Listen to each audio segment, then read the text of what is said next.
Jürgen, you don't have a voice. You're muted. Hello, everybody. It's Sunday evening, and I was muted as usual. Something needs to break. And we are back with BiCoTa, the Bitwig community. And you heard him already. I'm here with my lovely co-host, Odo. How are you? Hello, Jürgen. I'm really fine. And thank you for this wonderful day. And how are you? I'm fine. I would prefer to be on a lake, maybe, but why not talk in a sweaty 30 degrees here in the cellar? But that's great to be here because we also have, as usual, a great guest. And I'm pretty honored today that we have Thavius Beck with us. Hi, Thavius. Hello. So you're muted too. Yeah, it's a theme today.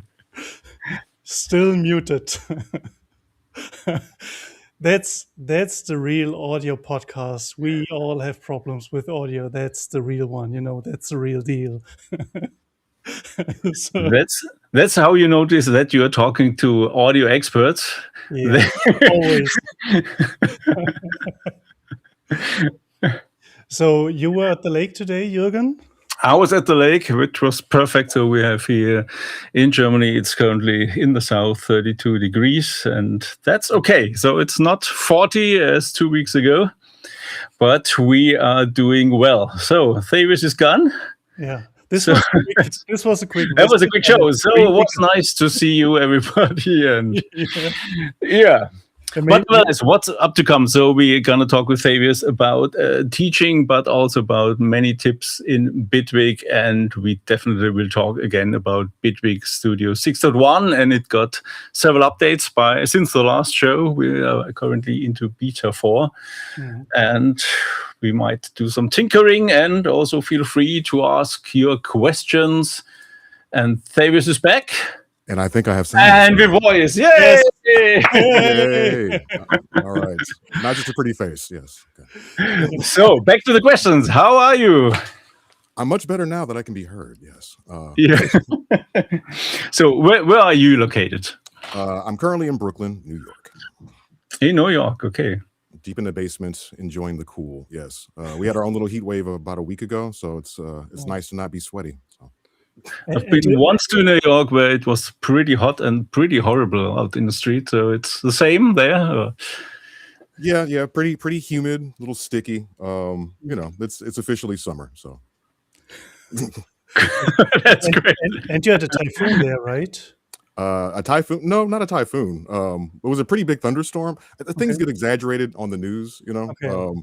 So it was like rain and some thunder, and it might have looked like a typhoon or a tsunami. It was just some rain. It wasn't too bad. Okay. So everything is still there. No new movie from New York, like The End of the World or something. I mean, they'll make one anyway, but no, it should be fun. Yeah. You could make the music then, the film score. So because it's live from there. Yeah, most of my stuff sounds pretty dark and cinematic, right? So it would be a good fit. So yeah. Escape from New York, Part 2.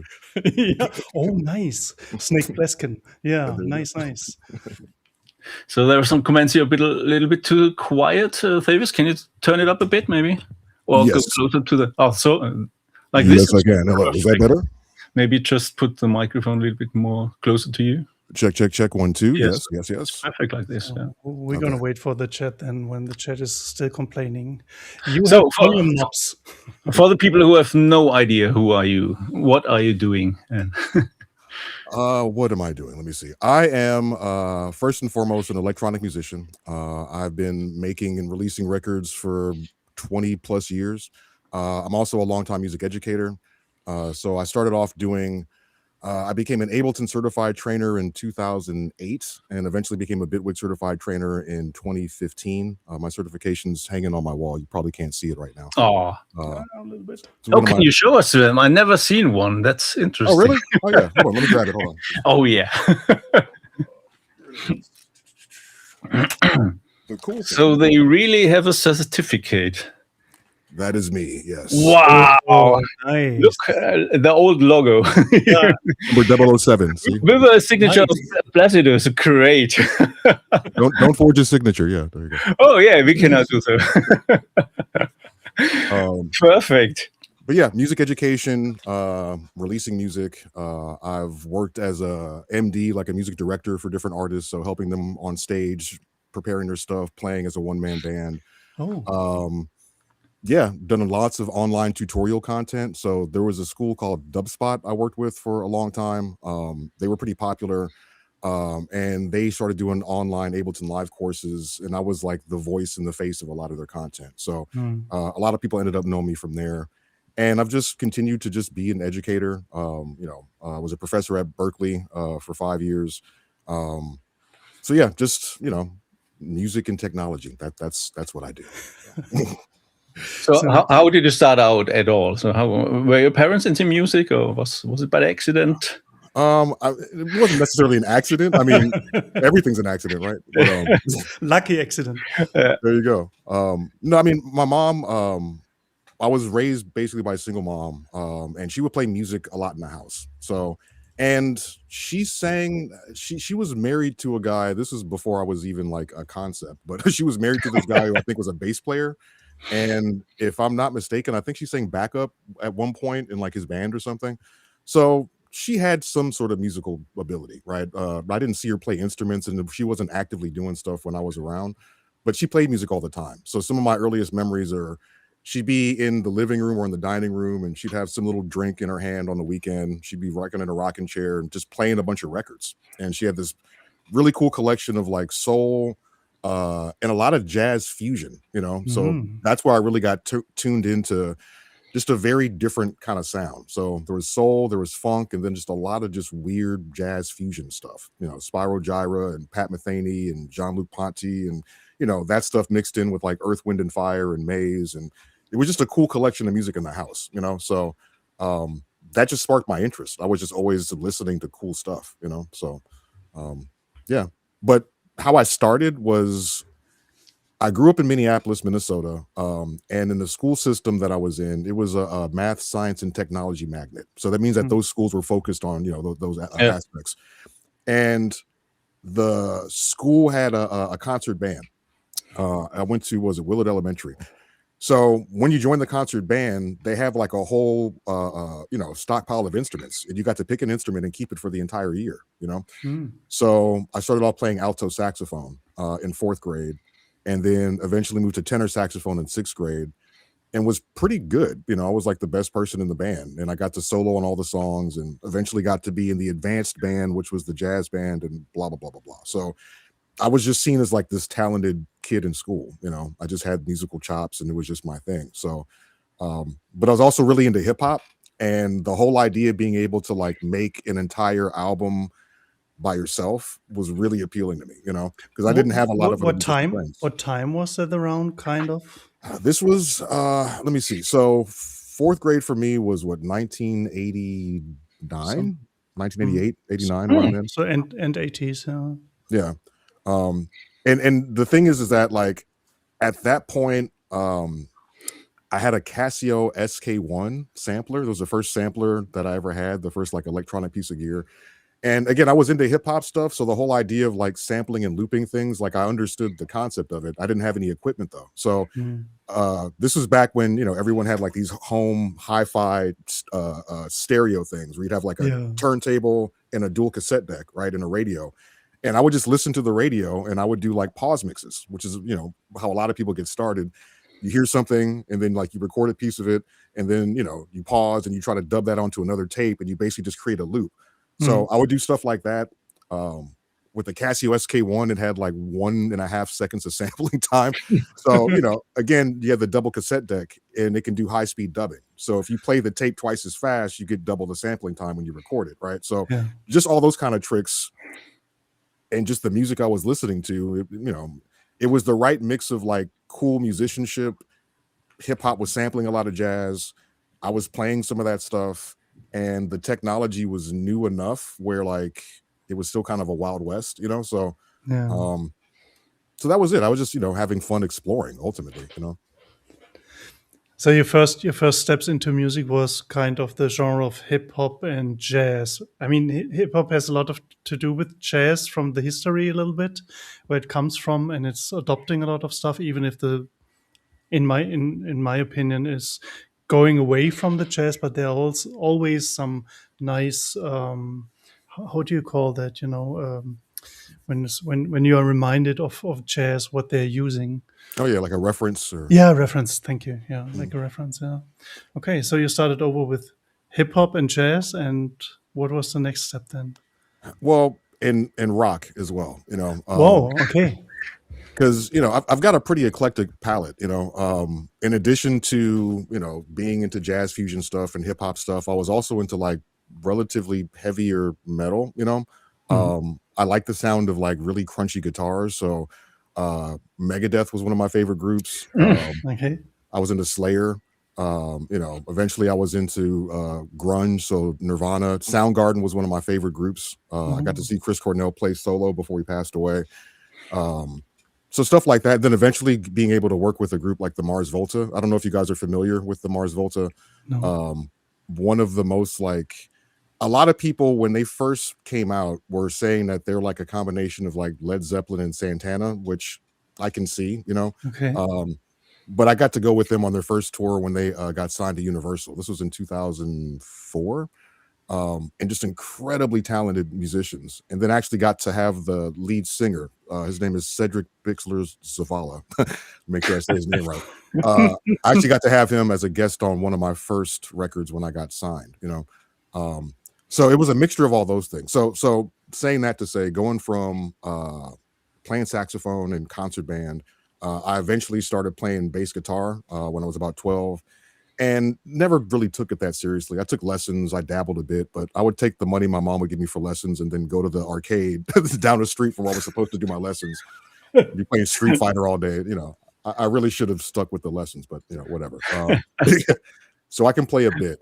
But then from there, the big like breakthrough was when I was 12. So this was in the early 90s, 92, 93. There was a songwriting.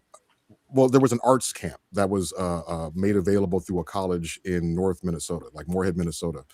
And it was a 2-week thing, and there was 5 different departments, and you could do either visual arts or like theater or something else. And then there was also music, and they had a studio there.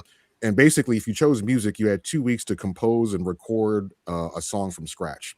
Whoa. So I was super inspired by Jean-Luc Ponty, and there was a specific song, Cosmic Messenger, the album Cosmic Messenger. The title song was my favorite song at that time. So I was like, you know what? I want to just remake the song, but I want to do it in like a hip hop way, and I want to like rap on it, right? And I want to do this all myself. Oh, I should have also prefaced this. 9 Inch Nails was like the biggest influence. So it was Jean-Luc Ponty, Public Enemy, and 9 Inch Nails. Those are like my 3 reference points, right? Nice. So my thought was, I want to be like Trent Reznor, where I can create a whole album in the studio that sounds like a band, but do it myself. But do that with the ethos of like hip hop production, right? Because I'm not a guitar player. So when I had this opportunity, they had the studio, and they had a Roland S50 sampler, and they had a Ensoniq SQ2 synth sequencer, right? And I hadn't used either one of these before, but like, I'm pretty savvy with technology. So I figured out how to use them both, made the song. It was called Tylenol, right? It was a whole thing about like the music being like something to soothe your aching head type of thing. It was a cheesy metaphor. I was 12, right? But but the song came out pretty good. People liked it. And it gave me a chance to work with a sampler and a sequencer and MIDI in a studio and record the whole song myself, So that was it. At that point, I was like, okay, this is what I want to do. So that's nice. Sorry, Jürgen, you wanted? Did I interrupt you? No. No, it's all good. I thought you wanted to ask a question. Totally great. I had before the show, I did listen to some of your albums, and now I understand better why they sound like this. So it's a very interesting mixture of different styles, I think. So the newer ones might more go in direction bit Massive Attack, maybe with such, which have similar lots of influences as well. And it's very interesting. So it's not what I necessarily expected. Yeah, I mean, that's, it's always been kind of interesting because I can do stuff that's like a bit more trendy, but I don't want to, and it's not natural, and it's kind of hard for my stuff to fit into a particular box. So I was fortunate when I was in LA that, a lot of people were doing left field music. There's a lot of weird hybrids and combinations. So it's not crazy to do something like that. But even still, like it's different. It's not everyone's cup of tea, right? But I don't know. There's just something about like those combinations. It's the energy and like the sense of like I don't know, just making music that's just emotionally resonant, and that's not like passive, So which is funny because now I want to do like a more ambient album, which I guess would be a bit more passive. But anyway, I wouldn't consider ambient as a passive part of music, because in my view is ambient music is moving a lot but very slow and in between the frequencies kind of, and that's, I think, is ambient. There's a lot of things going on, but most people just, you're serving that wave of ambient music, but if you go deeper, you see all the colors that are moving around, all the modulations that here and there and so on. This is kind of a really nice journey. I like to listen to ambient a lot and just close my eyes and just deep dive into that music. So that's why I wouldn't say ambient it can be passive, but if you pay attention, it's really active. yeah, see, you're the person that I want as my audience. So so you have your first fan for that music.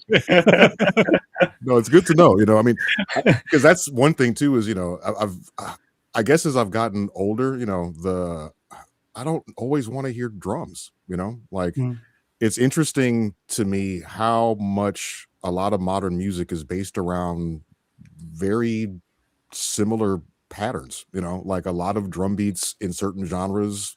There's only so many ways you're going to program the beat, right? If you're working in certain genres like house or techno or Jersey club and things like that, like there's only a handful of patterns that are acceptable before it's not that genre anymore, At a certain point, it's kind of like, all right, well, what if you just removed the drums and focused on the melodic elements or focused on the textures and the modulation? It's interesting because there's something about drums being almost like it's like a clock, right? Like the whole thing is I want to explore like getting lost in the music more. And it's kind of hard to do that when there's a steady timekeeper where it's like, okay, I've heard 13 snares and I know when I hear a few more, we're going to go to the next section of the song because that's how everything is struck. You know what I mean? Like, so yeah. That's always what I find weird about electronic music, that basically whole genre is defined about one drum pattern and one preset sound. Yeah, and it's usually because the first person who did it was doing something new, and everyone's like, "Oh, I want to do that." And then what they do? Here's a checklist of stuff, and now it's a genre. It's like I don't get that. I wish more people were willing to just break free of it. Be weird just for the sake of it. Why not? and do longer tracks, like not 2 minutes or 4 minutes. Do like 20 minutes tracks, and then you can have like drums too if they. Keeps being static. They got into like a trance element, not trance and techno. So they're just natural, going down to your heartbeat and everything. And then they mix up with the music. Yeah, it could be really interesting. But you're right, like the 13 snares, and then, okay, 2 more, and then there will be change. Just don't do it. Yeah, I mean, and there's a time and place for all of that, and I do stuff like that too. So I'm not trying to like dismiss it or say it's not valid. It's just at a certain point when you've heard so much, for someone like me, like it's not just I'm hearing stuff on the radio. I'm hearing stuff from students. I'm hearing stuff from clients. I'm hearing stuff all the time, So, and I like to encourage people to do their own thing, but oftentimes if people are paying money to learn how to do something that they can make money doing, telling them to just do their own thing usually isn't the best advice to help them make money, right? So it all depends on what people are trying to do. But I'd like, I don't know, art for art's sake, But what you say is like tell them they're doing the wrong stuff. I think that gets more important. I don't want to open up this topic, but with AI and a lot of stuff, AI can do what everybody's doing. So doing the wrong stuff could be really interesting in the future. Well, that's a big part of it, is why do the formulaic thing? Because the formula is so easy, because it's a formula. Anyone can do the formula, right? Like if you know 1 + 1 = 2 and you know how to write 1 + 1 in an equal sign, then you can do it, right? It's like it's not that different. If you know 16-bar verse, 8-bar chorus, verse, chorus, bridge, chorus, we're done. Here's the key, here's a 4-bar chord progression, and it's a hit, right? Like I've been I've been in the world where that's what's taught to people, because they're paying a certain amount of money because they think that that's what's going to get them the money back, right? And then it creates this feedback loop of really lame, uninspiring music, But if you think that that's the path forward, then that's what you want to aspire to do. So all that to just say that, like, that's why I really embrace just doing stuff that feels good. Whatever the journey, where that takes you, embrace the journey. Don't even worry about like the end result necessarily. Because if you enjoy the process, you'll probably end up somewhere cool, right? Yeah. And if the process is unique, then something in that is very human and very much you that AI couldn't replicate, because the whole process had human hands on it, right? Has your fingerprints all over it. So to me, that's just more interesting. I could teach somebody to make a pop song all day. It's not fun to me. It's not fulfilling, right? So so that's a reason why you're going with this ambient project. Well, it's one reason, because again, I want to do like 2 or 3 different projects that sort of fulfill different parts of my like creative needs, right? I've been stockpiling a bunch of stuff and I just haven't released it for various reasons. So so yeah, that sort of feeds this desire to like, I just want to do something that sort of steps outside of convention, and just play with tones and energy and just emotional response and see where that goes. But it's funny because I've been hesitant about it, just because I've been in my head like, well, what if people don't like it? What if they don't get it? What if my fans are like, put off by it and then don't want to listen to it? But all that's so silly, because that goes against what I was just talking about, So that's the whole thing, is if you can do art for art's sake and you're not doing it to pay your rent, you can do it a lot more freely and honestly, That's why I love to do this as a hobby. It's exactly that. Yeah. If you have to do that for a living, it's different. So then I read also your Wikipedia page. So you did quite a number of albums, as well as a lot of production collaborations. And how did that involve into teaching then? It was primarily, well, I guess the best way to put it is this. So pick it up from the whole like history thing from before. I came to LA when I was 16. My mom threw me out and sent me to stay with my dad. And there was a bunch of people on the same block that I was on. And we eventually formed this crew together, this hip hop collective called Global Flotation. And we were doing records. I was producing for them. We were recording stuff on the 4-track. We were doing a bunch of shows. But people would bring equipment over to the house that, they didn't really know that well. And they would mess with it, or they might leave it overnight. And then I'd play around with it. I discovered some cool thing, and then I show them what I learned, right? So I ended up kind of being the dude, I wasn't thinking about it as teaching. It was just like, it was fun for me to just play with these tools and figure out interesting ways to use them. So fast forward a little bit later, a friend of mine had a cracked version of Ableton Live, and I had never used it before. I didn't know anything about it. And it was Live 4. It was Ableton 4. And he told me I should play around with this cracked version of it, and I messed with it for like a day, and I didn't understand it, and I got really frustrated, and I just put it away. And then I went back to it a couple weeks later, because I'm just stubborn like that. And then I started using the session view almost like a MPC, because I wasn't using any. Sorry to interrupt, but did you use any DAW before, or did you use MPCs before, or what? Any DAW? What did we have? We had a Cool Edit Pro, was something that I was multi-tracking. Okay, I think that doesn't count. SoundForge is not a DAW, right? We were like, let me see, Reason 2, yeah, Reason. I think I had used, which is not really a DAW either, but yeah, no, that was basically it. So and what is it? The MTV Music Generator. Are either of you familiar with that? Whoa, no, what is that? Okay, so yeah, so before any of this, before the Ableton Live thing, there's a PlayStation game. The name has changed now, because I guess they lost the license with MTV, but when it came out, it was called the MTV Music Generator. and it's basically a DAW for the PlayStation. And at the time that it came out, it was better than what I was using, because I'd used MPCs and stuff, but what I had was a Roland W30, which, if you're not familiar, it's a 61 key sampling synth workstation, but the sample rate on it was what, 30 kilohertz, and you got 14 seconds. No, you got 7 seconds. But if you cut the sample rate in half, you could double the sampling time. But that's pretty lo-fi. That's like 15 kilohertz, right? So the MTV Music Generator, since it's a CD game, right? You could sample from CDs. You could take the game out of the PlayStation, put an actual music CD in, and sample from that. Since you had memory cards, my Roland W30 used 3.5-inch floppy disks, right? So like the memory was very, very low. So having a memory card, you could save samples to a memory card on the PlayStation. That was a huge improvement. It was CD quality audio, and it was literally a DAW. Like, you had a linear arranger, you had like effects per notes, you had a bunch of audio effects, you had a huge sound library. Yeah, exactly. Yeah. And I made 2 albums on that.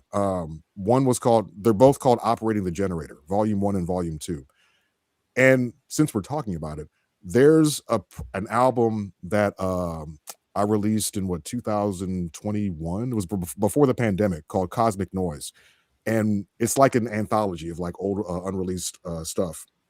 And one of the beats from that from the PlayStation album, what's the track? Principles of Rhythm. That's what it's called. That's the name of the beat. That was done on the PlayStation. And if you hear it, you wouldn't know, because you wouldn't know. It just sounds like a weird sort of drum and bass jungle hybrid that goes into a halftime section. But it was done on the PlayStation, So that was really my first DAW. Yes, there you go. Yep. And if you're into ROMs and emulation, you can find a ROM and you can, get your MTV Music Generator on right now. So. Get back to the roots. Yeah, I love that thing. And that was 99. So I want to say I was the first person to ever release an album using that. I could be wrong, but I could also be right. Somebody should prove the opposite. Yeah, right. Like, yeah, someone in the comments do some research. Yeah. So that was my first DAW. But I didn't think of it like that, right? So I get Ableton, I get this crack, I don't know what's going on. And since I didn't have like a reference point for a DAW, I wasn't confused by the session view. I was just confused because of like, I'm not even sure what I'm supposed to do with this, And the whole concept of warping was weird. So like I said, I ended up using the session view almost like kind of like an MPC. I was just loading different samples, either one-shot samples or loops, and just triggering them, just playing the clips. I had some sort of MIDI controller I was using. But anyway, how that got into teaching. So a friend of mine had a relationship with Celemony, right? And he had a badge for NAMM. I'd never been to NAMM before. And he was like, all right, I got an extra badge. I'll hook you up. So I went to the Ableton booth, and I met Dave Hill Jr., who at the time was the vice president of business stuff for Ableton. Told him my whole spiel, told him how I was using Ableton, and I don't know why, but he was just sort of intrigued, I don't know. I guess I stood out to him or something. So he came to my house, because at the time Ableton's office was based in New York. So, it's not like he lived in LA. So he came to my house, saw what I was doing, and thought it was weird, but thought it was interesting, right? And ended up inviting me to one of the first Ableton certification events, right? And from there, I ended up getting certified. And once I got certified, that's when I thought, okay, I need to do something with the certification. I didn't finish high school. I didn't have any college degree. I had no degrees or anything at all. So I was like, this is my one piece of paper. I need to do something with this, Yeah. And then I started doing workshops. I created a free workshops that were open to the public based on Ableton Live. And that was like in person then, because I think in person. This was in 2009, I believe. Yeah, okay. And there was a movie theater in downtown LA called the Downtown Independent, and the person who owned it was really into Max MSP. So okay. I talked to him and I was like, would you be down to like let me use this space? There was like a room in the back of the theater, right? I was like, would you be down to let me use this room to do Ableton workshops if they're completely free and open to the public? And he was like, as long as you don't charge, and if you're down for me to sell concessions to people who come, then sure, So that was it. From there, every 2 weeks, I started doing these workshops. And yeah, it just kind of just snowballed from there. So Okay, nice. So this was kind of the pre-YouTube tutorial sessions. Exactly. Yeah, nice. It's really funny just how, like, I don't know, the online tutorial culture, just seeing how that's grown and realizing that, yeah, when I was doing that, none of that really existed. It's kind of crazy. So Yeah. But it's still a good thing that people are doing that, because you can learn a lot. There's a lot of weird stuff online, but as well there are a lot of good people teaching good stuff. You have to search for that. yeah, I Oh, mean, oh, look at that. Yes, that's how it looked. It was so weird. I don't like it. It looked like today, I think. Yeah. Not that much has changed. Yeah. Not that much, no. Yeah. Which is interesting. It's kind of funny to think of that though, because I was looking at screenshots of like the first version of Bitwig and looking at that compared to now, even just minor aesthetic stuff, it does seem like significantly more mature. Let's put it that way, you know? Yeah, absolutely. So which version was that? That was version 3? 4. That was 4, right? Okay. Yeah. Oh man. Fun times. Yeah. So local teaching then with Ableton, but this was more like a side hobby, or not a real job.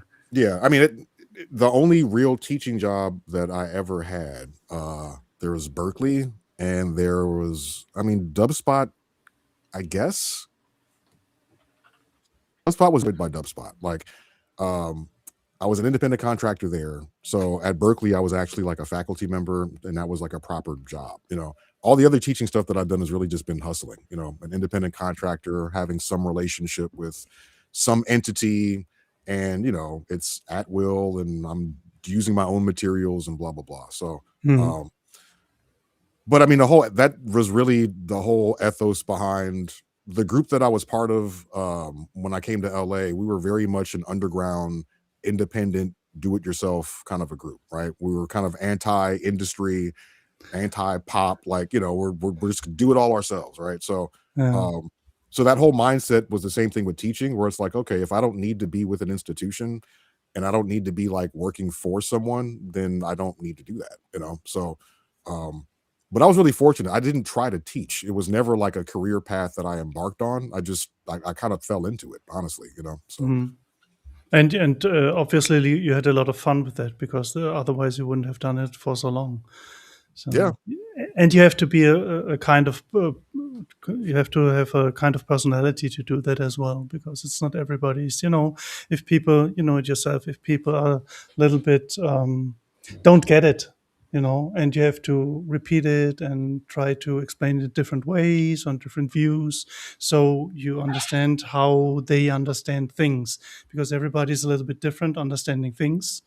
So you have to get that, and this is not always an easy task. So getting into that, So that's very interesting, because I also attended your workshop at Superbooth, the Bitwig workshop, and I thought it's so very, very good and very structured for beginners. And if you say you never learned that, how to prepare such a thing, or how to set it up, how did you get into that? Or how do you approach something like this? If Bitwig asks, hey, we need a beginner's workshop there, how do you get into that?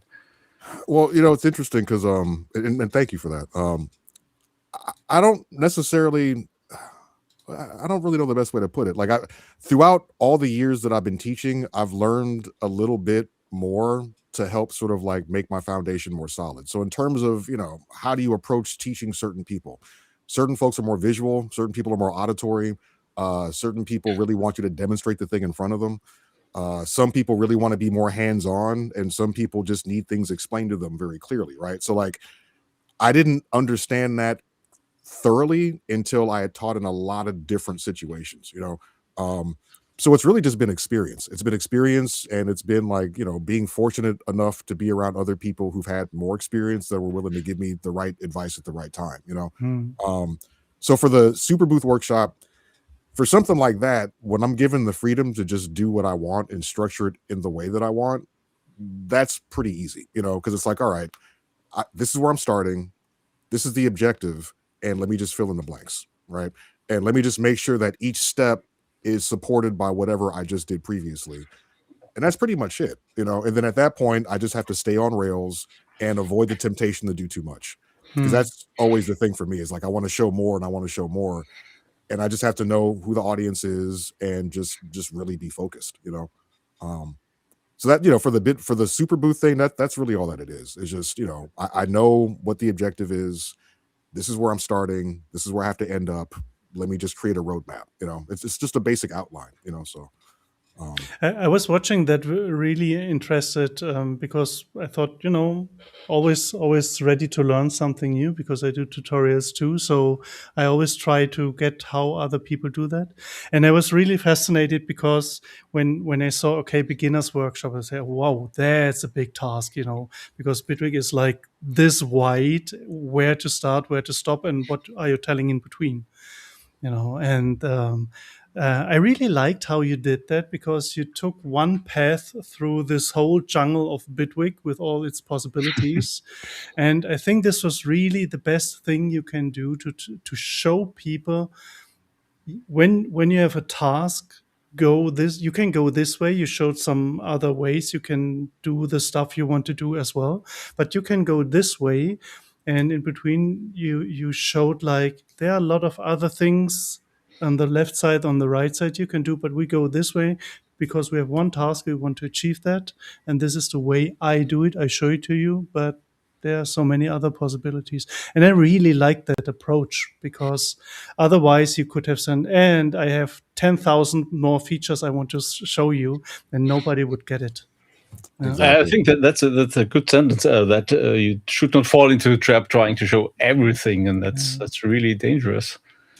Yeah, and it's also it's impossible to show everything. Yeah. You know, and you just end up like backing yourself into a corner, because then, you know, I think the big thing is just not focusing on features, but focusing on like artistic workflow, you know. So that's probably the other thing, is that usually if I'm going to do a presentation, I tend to want to make a song or do something where there's like a tangible result, and we're not just talking about features for the sake of just talking about features, right? Like, how are you going to implement this in a cool way?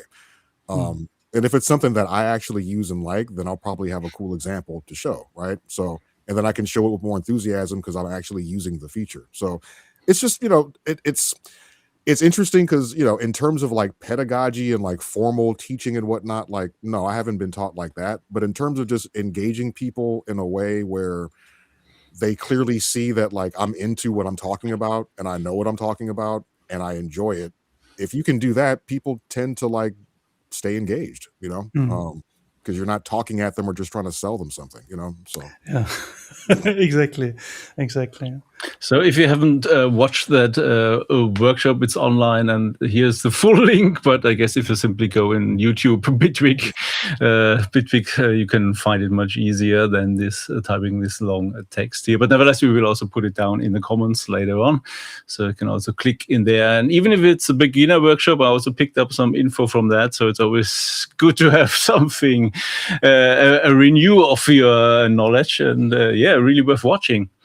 And it's also interesting that in contrast to that, you did another workshop on the second day, which was the complete opposite, which was more like for the in-depth pros. And as you said, I simply show you how I work. It's not how you have to do it, but I show you how I put on the live set. And that's wasn't less straightforward, so more improvised as well. But sure, that's the pro level, and I think. Yeah, the second workshop, I'm very curious to see how that's going to come out, the video, because like you said, it was much more of a winding path. And I did that on purpose, mainly just because the first one I knew was going to be more straightforward, and I knew people were going to come to both workshops. Not everybody, but some people would. So I was just like, all right, if this is meant to be more advanced, then I don't need to hold people's hands, right? Like let's just talk about, here's a thought process. This is what I want to accomplish. And here's the process of me trying to implement this idea, you know? And that's why I didn't mind it being such a winding thing, because during the process, yeah, I might try to do something and then I realize that doesn't work, but maybe I can do this instead, right? I wouldn't try the alternative if I didn't try the first option and realize it didn't work. And sometimes doing that in front of people is good, because one thing that I've tried to avoid. I don't ever want to be like condescending, and I don't want to talk down to people or act like everything I do is perfect, because it's absolutely not, right? So, and also, if I can make a mistake in front of somebody and then we can figure out how to correct it or like make the mistake into something positive, then that's also a learning experience too, right? So the second workshop, it was fun for me. I was worried that I wouldn't land the plane. I'm not sure if I actually did. But it was crazy because there was more people in there, and I got a ton of positive feedback for that specific workshop, so absolutely, yeah. I think people do, people value, I don't know, when you can see how someone thinks and they're willing to let you into that, there's a lot of, I don't know, there's just a lot of value in that. So experience. Yeah, it's this pure experience. That's what I'm looking always for, when I look for videos on the internet, or when I see people, always look for people showing the experience. And as well, very important, the struggle, when you can see that people like live performing or live showing stuff, and you see the struggle. I think that shows as well, like, okay, we were going this road, okay, this was maybe a dead end or whatever, or not at that moment the right path, so let's just try another one. And from that decision making, you can learn a lot too, even if you don't come to a finished product at the end. But the decision making is a big topic on all schools, on all YouTube tutorials, that repeats over time, again and again, so absolutely. You mentioned before at university they teach how to write a hit, basically. Is that what you had to do as well? So did they tell you what to teach, or how did that work out at Berkeley? I mean, Berkeley was interesting. Initially, basically the way it worked was this. I was working at Berkeley NYC, which is a brand new campus, and I was there the very first year. And there was a syllabus, but it wasn't a syllabus they wanted to use. So they needed someone to rewrite it. So I had to rewrite it based on like what the objectives of that program was. And since it's a 10-month program, every year the syllabus changed. So that was kind of weird. And then the last year, I wasn't responsible for the syllabus. They had somebody else do it. So at that point, it was much more like, okay, it's not about what I want to teach. This is, I don't know the right way to put it. I mean, there was a couple classes where we specifically were like, okay, let's look at this pop song and break down how this pop song is made. A lot of the references were focused on more like, big current pop artists, because those are the people charting, and that's kind of the idea behind, if you pay $60,000 to go to a program, I would assume they probably want to make their money back, right? So, and a lot of them are going because they're inspired by these pop artists and people they see and hear on the radio, right? So, it was leaning more in that direction for sure. So Berkeley is also private university and have to pay, as it sounds. Yeah, it's not cheap. Yeah, but there's an online Berkeley too. Is this the same? I mean, they're all part. It's all part of the same parent. Berkeley is Berkeley, and then there's the Berkeley Conservatory. There's Berkeley in Boston. There's Berkeley NYC, which is a master's program. There's the online thing. They got a campus in Valencia. So there's a lot of different arms of Berkeley, and the online program is one. But earning your degree online is not necessarily the same as getting it at the physical college. So because I was starting at Berkeley online one time, and then I found out in the first month that they organize everything on Facebook, and I'm not on Facebook, so I quit again. It was short. Yeah. So that was an interesting question. How to actually become a certified Bitwig trainer? That is a great question. I'm glad you asked. So in terms of Bitwig certification, I'm probably the main person. I guess I am the main person that moderates the online certification events. So, yes. So I believe we'll probably have another one before the end of the year. We generally have like 2 certification events a year. We had one in, was it April? I think it was. That went really, really well. We had 20 people involved. So it's online. It's an online thing. Yeah. Yeah. And the way that it's done, since you're asking, whoever asked, thank you for the question. The way that it goes, it's generally 4 sessions. Each session is 2 hours. The first 2 sessions essentially just cover like, specific aspects of Bitwig. certain things that make Bitwig unique. So, talking about the modulators, operators, just certain workflow things, the grid, stuff like that. The third day is all about I kind of go over teaching experience. So just teaching in different facilities, different venues, and how that changes your approach. I share a lot of my own teaching experience. I talk about teaching tutorials in the classroom, a workshop versus a lecture versus an actual class, and just get into all that stuff. The fourth session is all presentations.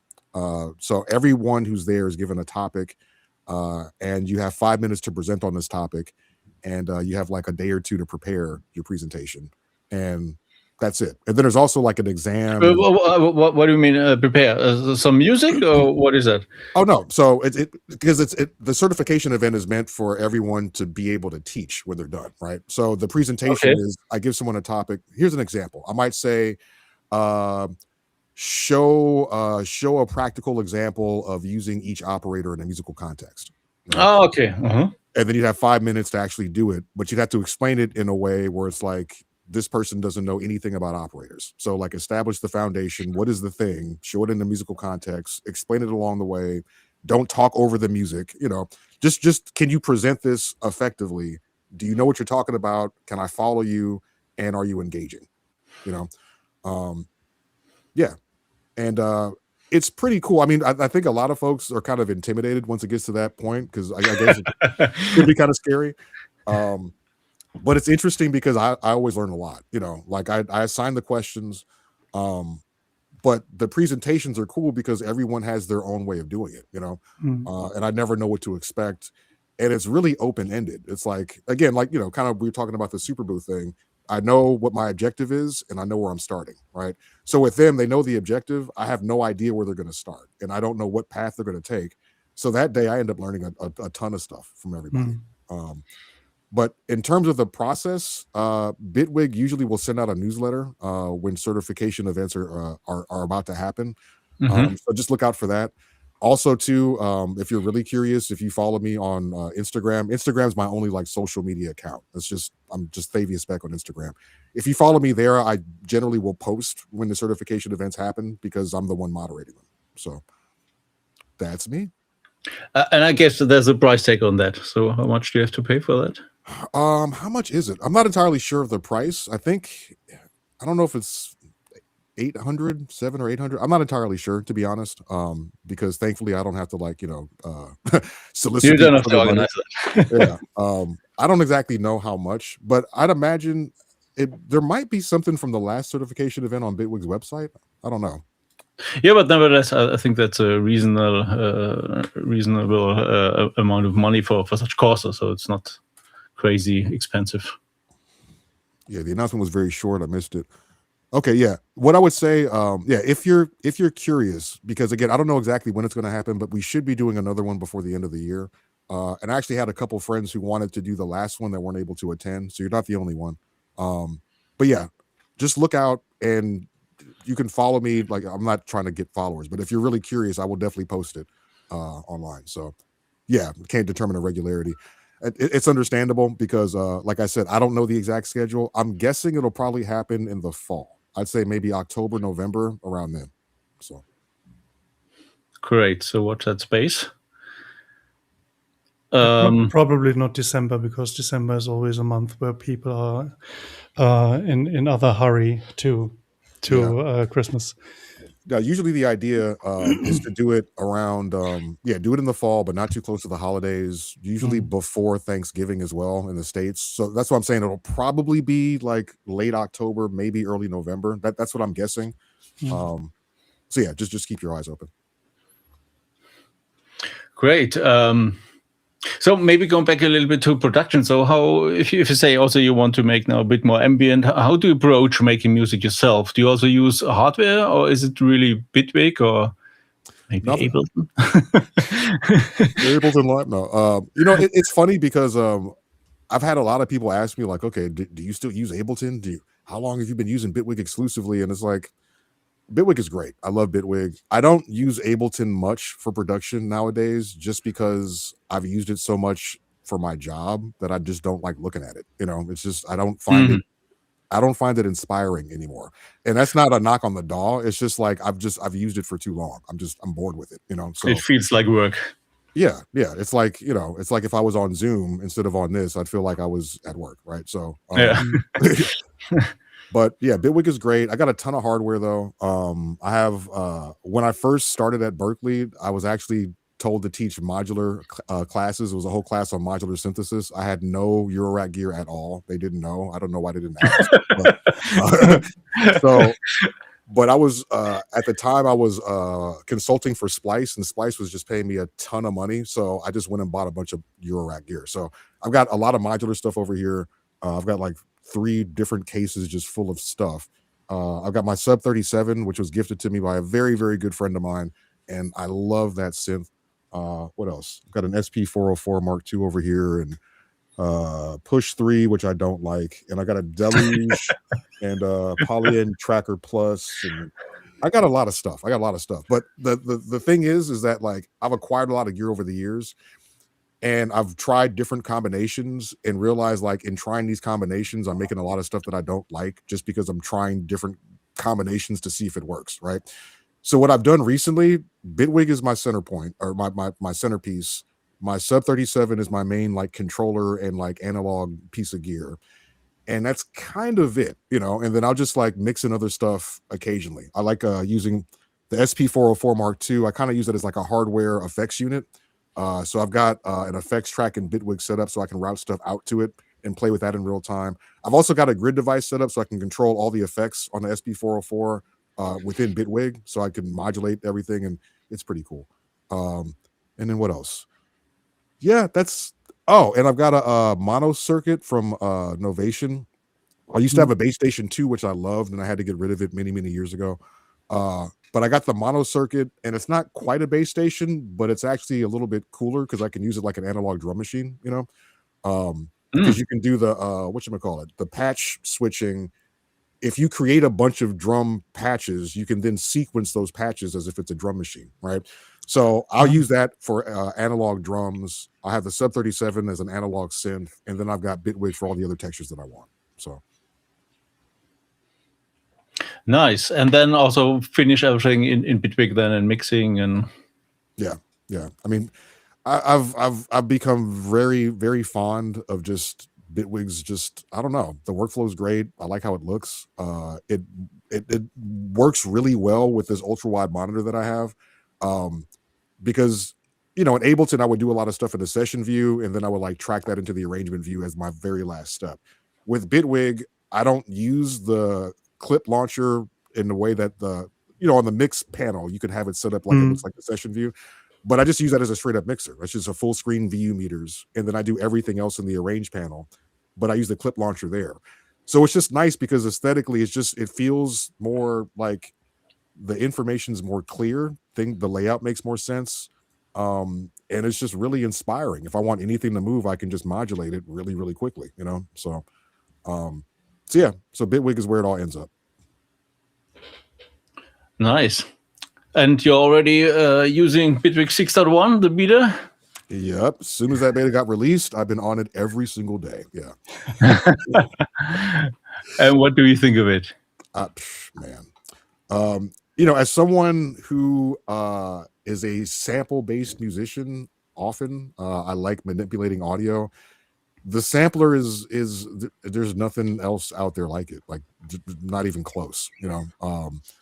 So it's been great. I've been making stuff 2, 3, 4 different things a day, just messing with the sampler, really, just recording stuff from YouTube, throwing random stuff in there, throwing old samples in there that I've used countless times and got bored with, just to see what I could do. And it's eye-opening. It's really, really eye-opening. It's amazing. I can't wait for more people to play with it, honestly. So, and no one's paying me to say that. So. But they could. And maybe they will one day. We'll see. So your main focus on not since 6.1 is on the sampler, but before that it was already on the sampler, because you're kind of a sampler guy, let's say it like this. Yeah, I mean, with the hip hop background, the whole idea of sampling as an art form is, kind of the basis for a lot of stuff that I do, but also making sure you don't get sued, right? So the combination of those two things forces me to be creative when it comes to sampling, Yeah. So how can I show us as well on the picture? You have to use a different scene in your studio. Maybe you have to create another one. Oh, Randy, I have to add us. I don't know. We're just faded out now. It's only Bitwig in the picture. Yeah, keep on talking. I will try what I can do. Bitwig. There we are. But now here there's we go. no. Now let's add a screen. Yeah.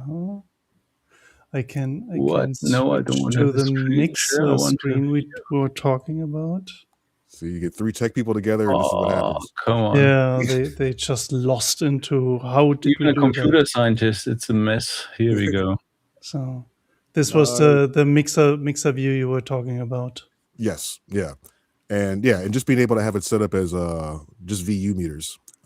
If you hide the clip launcher, and then click the icon to the right of the clip launcher. There you go, just like that. Yep.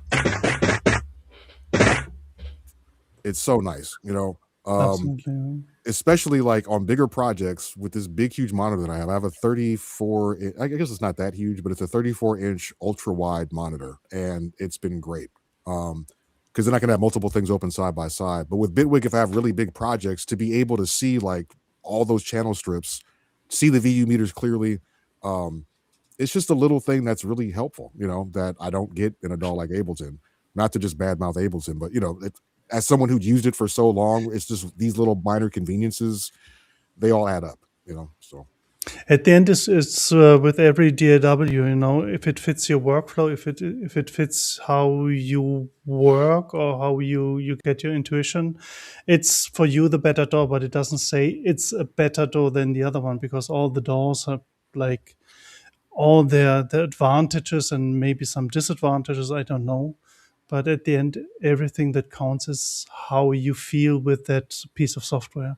If it supports you or not, and if it's not supporting you, you're just lost with fighting against it. I had the same with Ableton too. I was really fighting with Ableton, and I couldn't make any music really. It was always a struggle against the software, and it should be more the struggle finding the music and not against the software.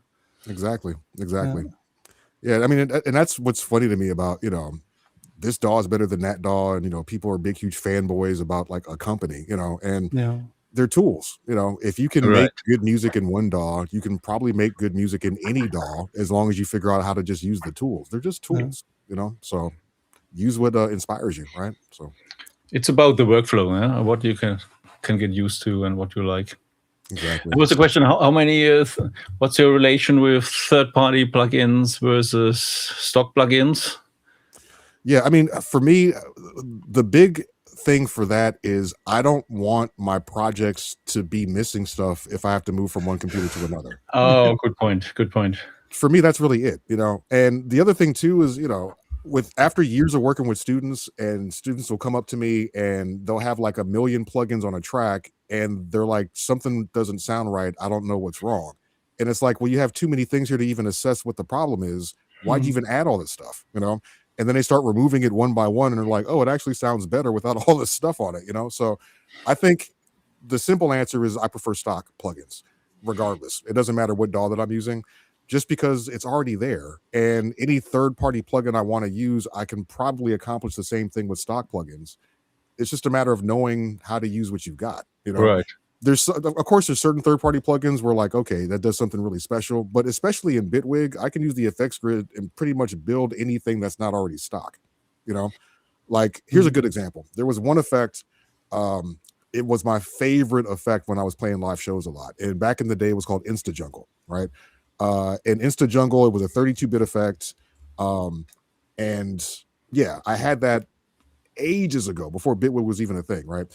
And I wanted to create it in Bitwig. Basically, Insta Jungle is like a buffer. It's a buffer that can repeat the audio in certain rhythmic subdivisions, right? Half notes, eighth notes. It's a stutter effect, So I ended up going into the grid and I figured out how to make like 4 or 5 different variations of it. I ended up using the what did I use? I used the recorder. It's in the delay category. And the recorder is basically if you go to delay. Yeah, I can't see it currently. There, wait. You never opened it before, I guess. No, I opened it, but sometimes Bitwig does this with me. I don't know why. It's thinking, right? It wants to keep you on your toes. So, but there's the recorder. Yeah, so with the recorder, so the way that it works, you have an input for triggering recording, you have an input for triggering playback, and then you have the audio signal, right, which is the red circle. So yeah, see, Bitwig is so great. If you're curious, you just hit show help and you can figure out how to do it. I didn't know how to use the recorder initially. It confused me. And then I realized like, oh, you know what? I can record stuff into the buffer and then I can set up either a data gate or trig to retrig the playback. And then I could do this and have it sync to the tempo. And then I was like, oh man, I could really make my Insta Jungle effect, and I did it. And then I was like, you know what? Now that they have, what is it? There's a pitch. Is it a pitch delay? No, there's a pitch module that I added. What is it? It's a pitch because there's a grain knob in there too. What does that effect actually do? It's I'm trying to think. Is it in the delay? It's a pitch shift. It's a pitch shifter. There's frequency shifter and then there's pitch shifter. So I don't know if it's in. I don't know what category it's in, but it's pitch shift exactly. So pitch shift, there we go. And it has the grain rate knob. So what I did is I made it so that my Insta Jungle effect had an option to make the buffer repeat, but change the pitch as it's repeating, right? And then I also was like, all right, if I can change the grain size too, then let me actually map that to something. So I ended up taking this initial idea of like, I want this effect. I want this third-party effect that I don't have access to. I was able to build it from scratch and then add a bunch of stuff that the third-party effect didn't have. And now it's a native Bitwig device, So that's kind of what I mean is like the whole process, right? Like I could have found a third-party device. It probably would have been easier, but figuring out how to make it allowed me to not just redo it, but then redo it in a lot more creative ways. And it's stock, so that's to answer the question that, I'll always go stock over third-party, always. Yeah. Nice. Yeah, but if you the other one is if you use third-party plugins, you should always make sure that you bounce everything in audio at the end. Yep. So even you only have the audio, you can still work on stuff, and you have to bounce it kind of intelligent. So you maybe without effects like reverb or delay or something. So you have still the dry one. And all that stuff, but these are all thoughts you have to do anyway. I think even you have stock plugins, but Bitwig has another nice feature. This is called like the versioning. So even if you have a really old session where the plugins or the stock plugins were updated in between, we had that with the drum modules. They were updated in between, and you still have access to the old ones, so you don't lose the sound. That's a really good thing. Yeah, no, it's huge. It's huge. But that's the big thing is just, for the sake of consistency, just avoiding third-party stuff. It's just really, really helpful. Not to say that it's bad or it's wrong or I'm like, shaming people or anything like that. It's just personally, I would rather just use the tools that I have unless there's just no possible workaround. Like one thing, if I really needed it, like there's no way that I could create like an auto-tune effect in Bitwig, and it doesn't exist. So if not I yet. Needed that, not yet, right? If I needed that, then I need a third-party solution, right? But I don't generally use auto-tune, so it's not that big of a deal. So I'm a bit of the opposite. I use a lot of third-party plugins as well as hardware, and the only feature I'm missing is that if you render, so I do exactly what Odo said, render straight away to audio. I miss the release phase. So if you do loops and then go from loop to arranger, you always have to re-record or fake it with delay or something to make it work, and that's a bit sad. I have a video exactly about that topic a long time ago, 2 years ago or something, because I had the same problem and I found a solution. You can do that easily in Bitwig. It's just how you bounce. It's just how you bounce. Okay, tell me. What is the solution? You have to bounce it in I think. Oh, you're challenging me now. Yeah. As far as I remember, is that you bounce like the like 3 times the length. So you always have like the beginning. You have the beginning with an already playing stuff, and you have the release phase. And if you have this 3 times, you can just choose which part you're going to use. Yeah, but how do you do that in a clip? I did that in a session.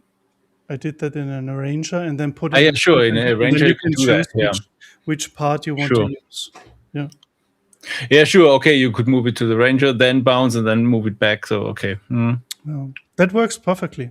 Yeah, maybe let's. Yeah, it's a bit of a hassle, but maybe let's do that. There was another question, which I'm not sure if I understood it.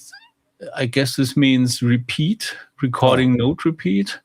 How would you record it? Well, I guess it depends on if you're talking about recording the MIDI or the audio. If you wanted to record the MIDI, you could just literally record the MIDI into another MIDI track. If you open up another note track, they're note tracks. I go between different DAWs. You know what I mean? If you open up a MIDI track, instrument, thank you. Yes. If you open an instrument track, if there's no instrument on it, you can change the input to receive notes from another track. And you can actually receive notes from a specific device on another track. So if you had note repeats on one track, you could go to another instrument track and just set the input to receive the notes from that device.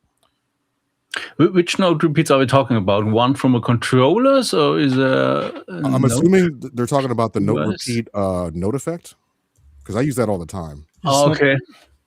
Is it note receiver? No, it's note repeat. It's a note repeat. Okay. Yeah, it's a MIDI effect. It's a note. Yeah, it should just be note repeat. Yeah, there we go. Note repeats. Yep. This one. Yeah, there we go. Yeah, because it's got Euclidean patterns. I use this all the time if I want to do like little fake this is ratchets. really nice. Yeah. Because what's cool is you can throw that, like for instance, in fact, here's a cool little trick that I'll tell you guys. I do this all the time. So I like the Stepwise Note device, so I can do like step sequencing, right? And I'll put that before a drum machine, and I'll just draw in a pattern. I won't even use a clip. But then I can put the note repeats note effect on specific chains in the drum rack. For instance, like the hi-hat, right? Maybe I want the hi-hat to do some rackets every so often. So I can put note repeats just on the hi-hat and set the probability to maybe like 5 or 10%. You know, what I've realized is that doesn't always work because the notes sent from Stepwise are too short. So then before note repeats, I add note length so that each note is actually a full 16th note long. And then with that combination, I get just really cool random ratchets on my drum patterns. So yeah, that and then note repeats if you put that after. Yep. Yeah. So the combination of those will make it so that each individual step, there's a probability that it'll repeat. And usually I'll set the repeats because it's a 16th note sequencer, or the sequencer is set for 16th notes. So I'll generally set note repeats for 32nd notes. Like the actual value on the repeats. Yeah. And yeah. So just, it's another way to program a beat, but it's a lot more fun. And especially because with Stepwise, you can modulate the length of the steps, you can modulate the step size, and I just end up creating really fun, just generative patterns, just another Bitwig thing, Yeah, absolutely. So was this the answer of the question? Did we get the question right? Oh yeah. So the note repeat. I guess so, but we have 10 seconds delay. Answer might be late then. But okay, I was confused about the question because I thought there's also note repeat on controllers, and there it's simple you simply press record. So I didn't get the question. Oh yeah, I guess we should make sure. Well, you can clarify, or hopefully you're still there. I don't know. Great. Yeah, keep them coming. So if you have more questions, we have the expert here. There's another one from Colonialist. Uses Thavius converted by Moss or Jürgen's controller script. So do you use controllers? That's the question, I guess. Yeah, I do. But and I was using your controller script when I had Push 2, actually, which was awesome. Because I was able to visualize Bitwig controls on the screen, which was amazing. I'd also used your script for the Launchpad, I believe. But right now the controller that I'm using is my Moog Sub 37 and then also Roto-Control. Since Bitwig was kind enough to send me one before Super Booth. And Roto-Control is very interesting. I like it. I don't love it. But it's a good it's a good compliment for the Sub 37 right now. So okay, tell me, why do you like it and not love it? It's quirky, you know. Yeah.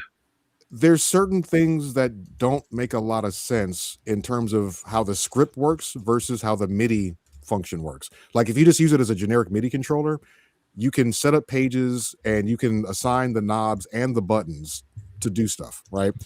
But with the actual control script for Bitwig, if you go into like the plugin mode, the knobs will automatically map to the remote controls, but the buttons don't do anything. So they're just blank. They're just pointless. They don't do anything in the plugin mode, which is like, why not? You know, it has these mechanical knobs, you know, motorized knobs, and you can record automation on there, which is really cool. But you can only do it with the first 8 knobs. Like each mode has 4 different pages. So basically there's 32 knob assignments, but you can only use the first 8 for recording motion controls.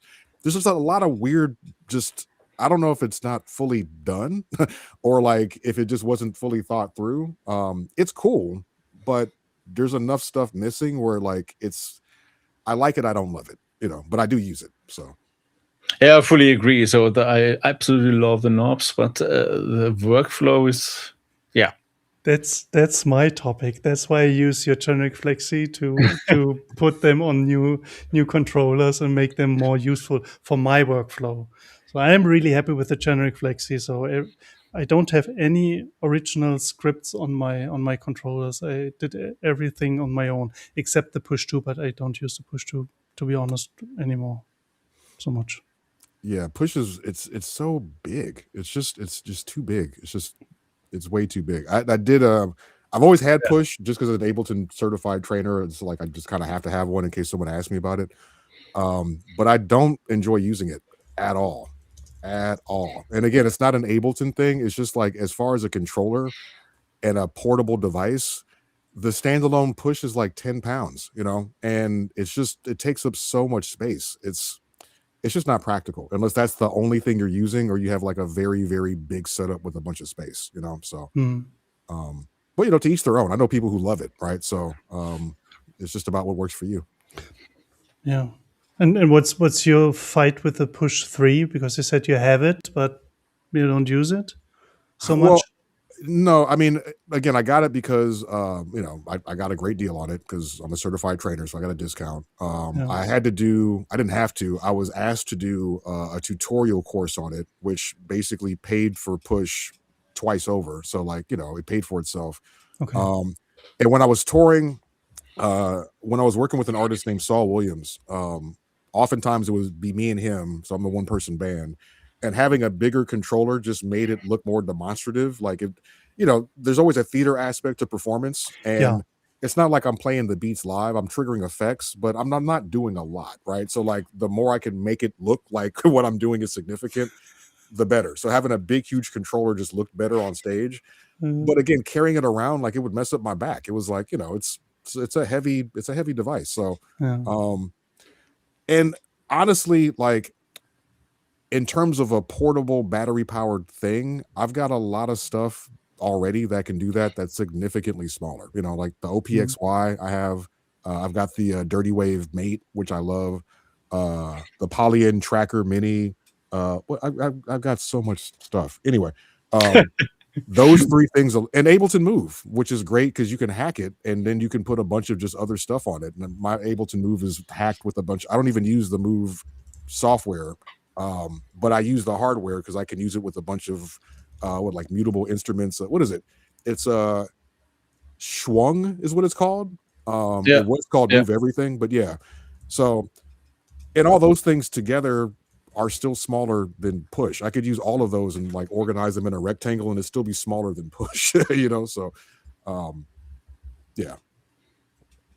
Yeah, Odo was looking confused. So Schwung, I think maybe it's pronounced, is a kind of an extension. It's not a new firmware. It's an extension which you can add to the normal device, and then you've got tons of additional features, and you can choose which new plugins you want to add to them. So they have everything. I think samplers, new sequencers, and there's a big community about that.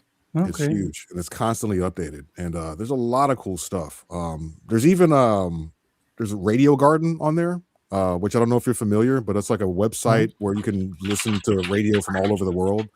But it's actually on Ableton Move, so you can just go on there, load up Radio Garden on one of the tracks, sample from it, and then whatever. Right? It's got Euclidean sequencers, and it's really If any of you have Ableton Move, like, and you're not using that, it's amazing and it's free. Yeah. So,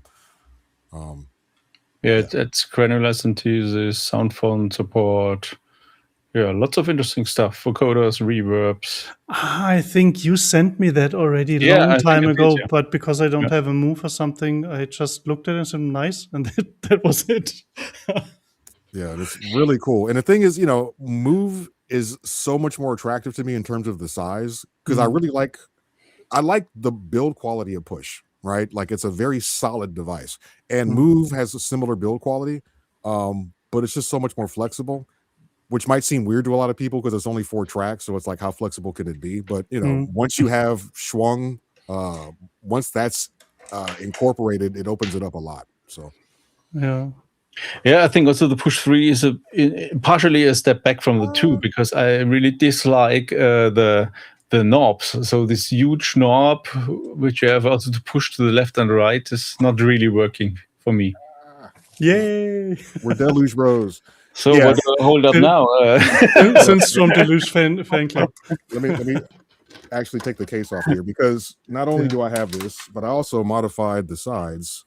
So I don't have the wood panels. Yeah. Yay! It's cute. Because Colin Ellis already wrote it in the comments. The Deluge is a lot of fun. This is a lot of fun, yeah. And because I was thinking on this when you told the Push is too heavy, and for all of that, this is the size of a piece of paper, a little bit thicker than a piece of paper, but it can do everything.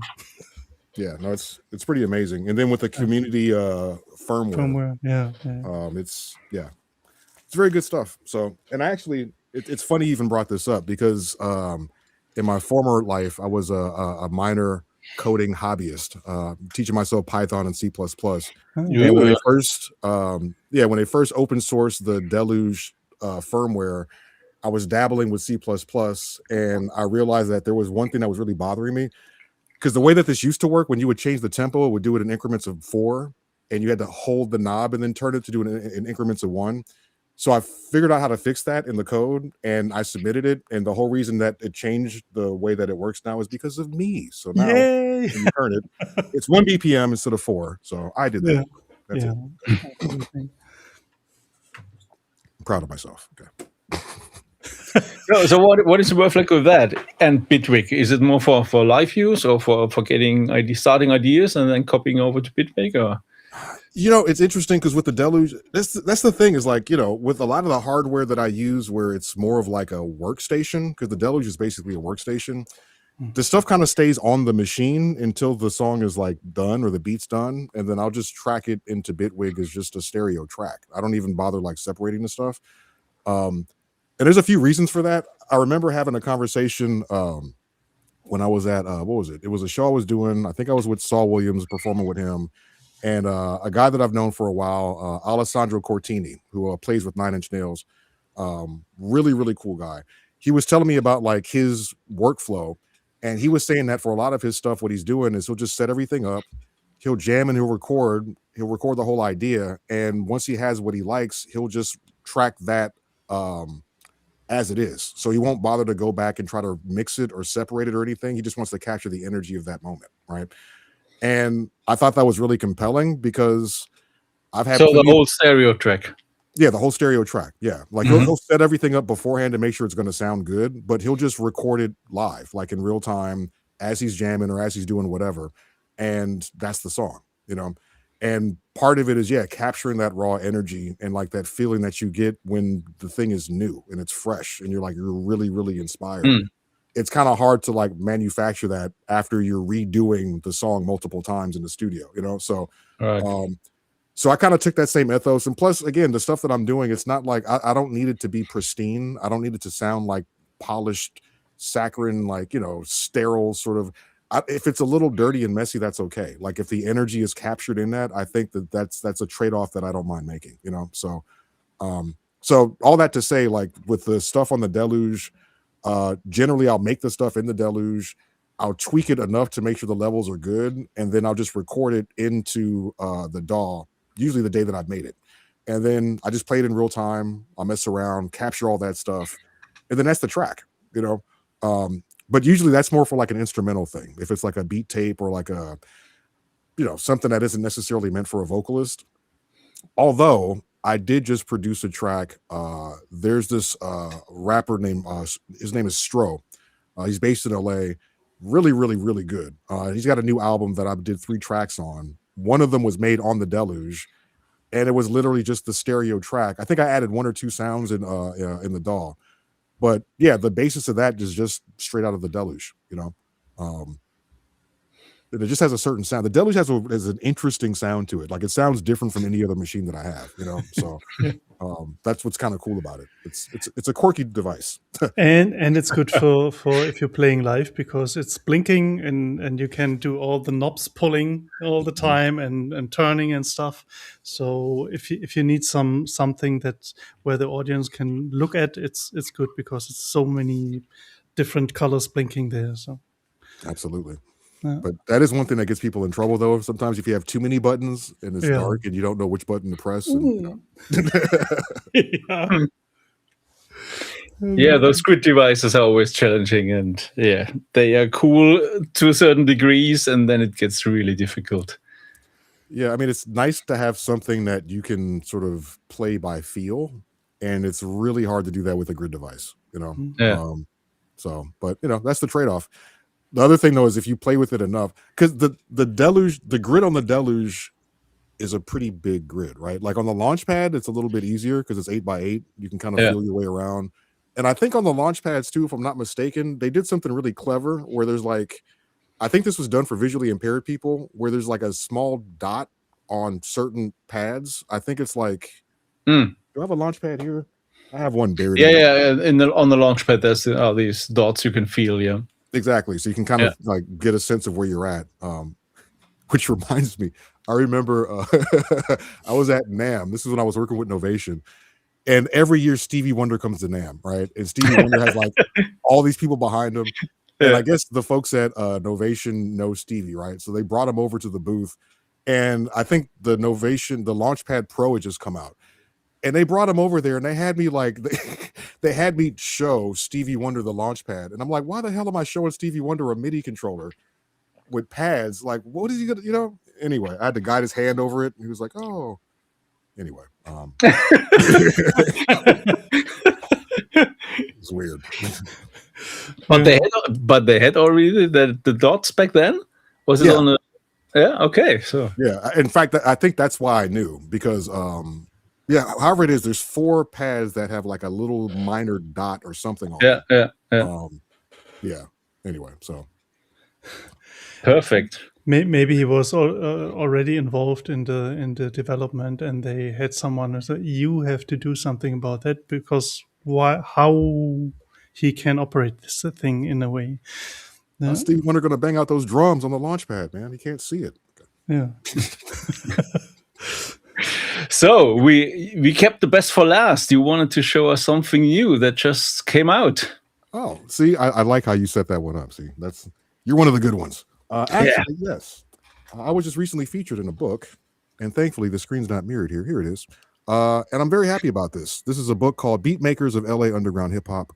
And this is made by a person named Parker Pubs, independent book publisher. and it's an oral history of basically like the roots of the LA beat scene. So let me go up here a bit closer. These are all the names of the people who are featured, and you see I'm there, Thavius Beck. Daedalus is another very well-known producer. Some of you might know. Omid Walizadeh, he made a compilation back in the day called Beneath the Surface that actually did quite well. And each chapter is an oral history told by the people who were making the beats, like me. Hold on, here we go. There it is. Yay. Yay.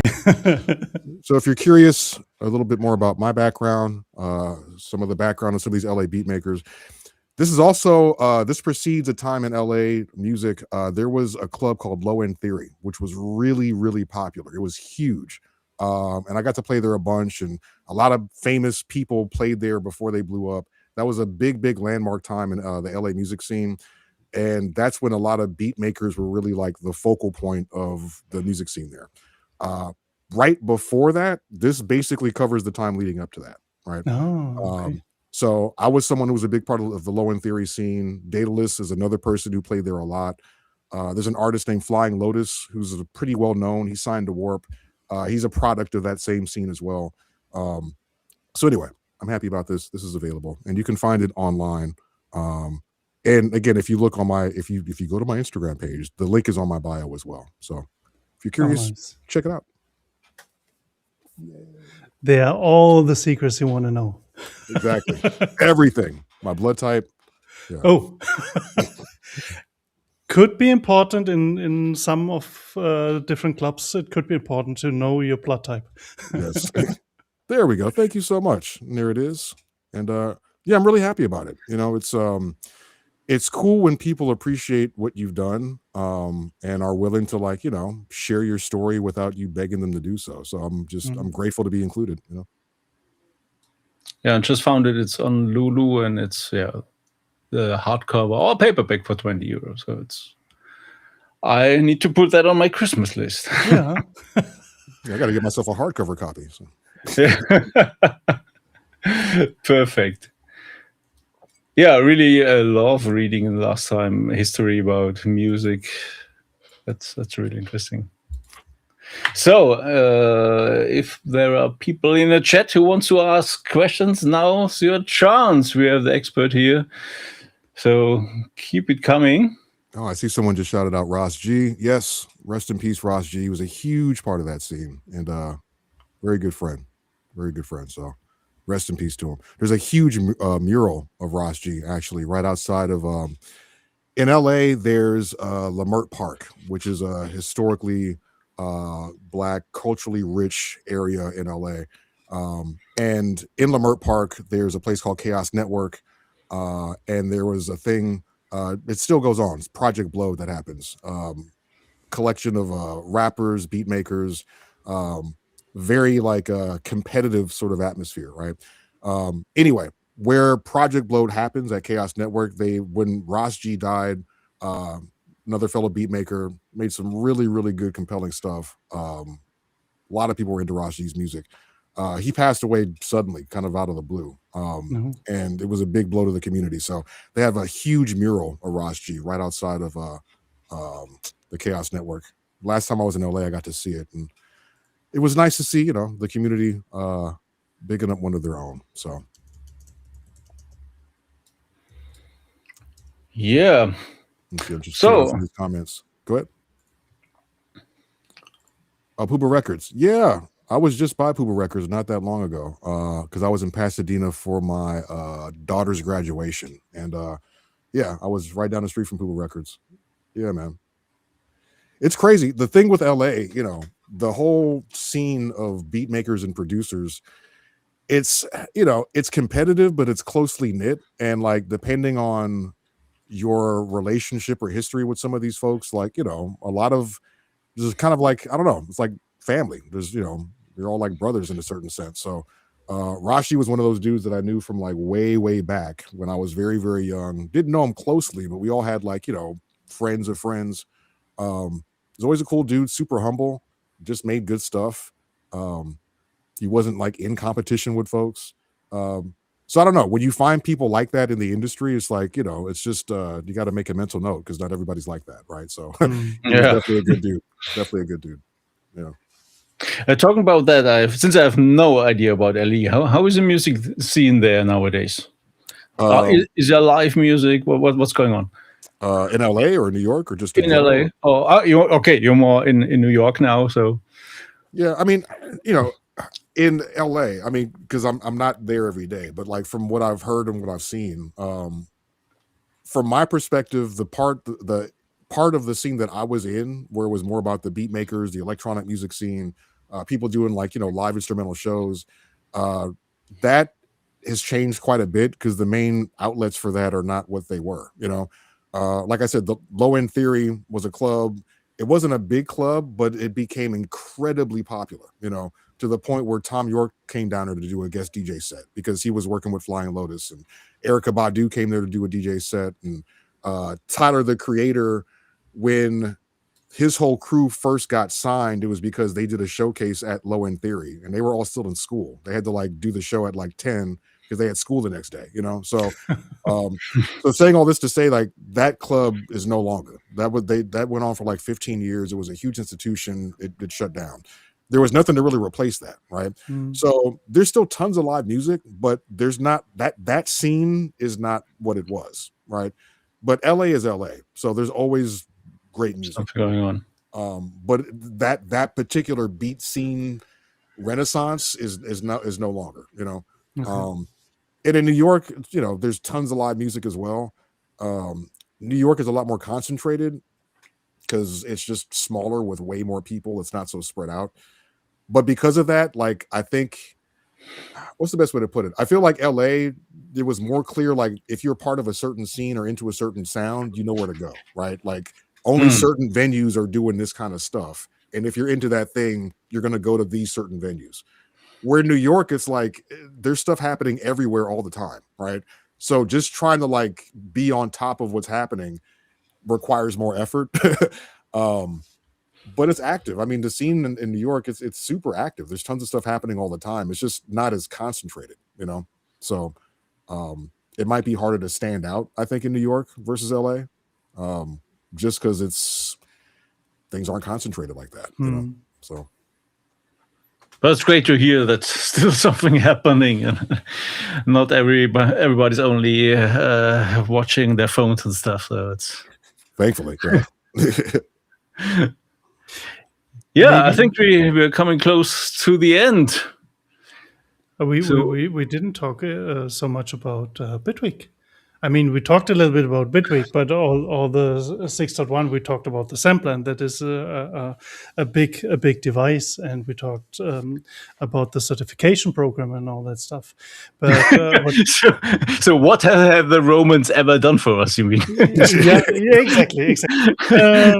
No, what I'm interested in you're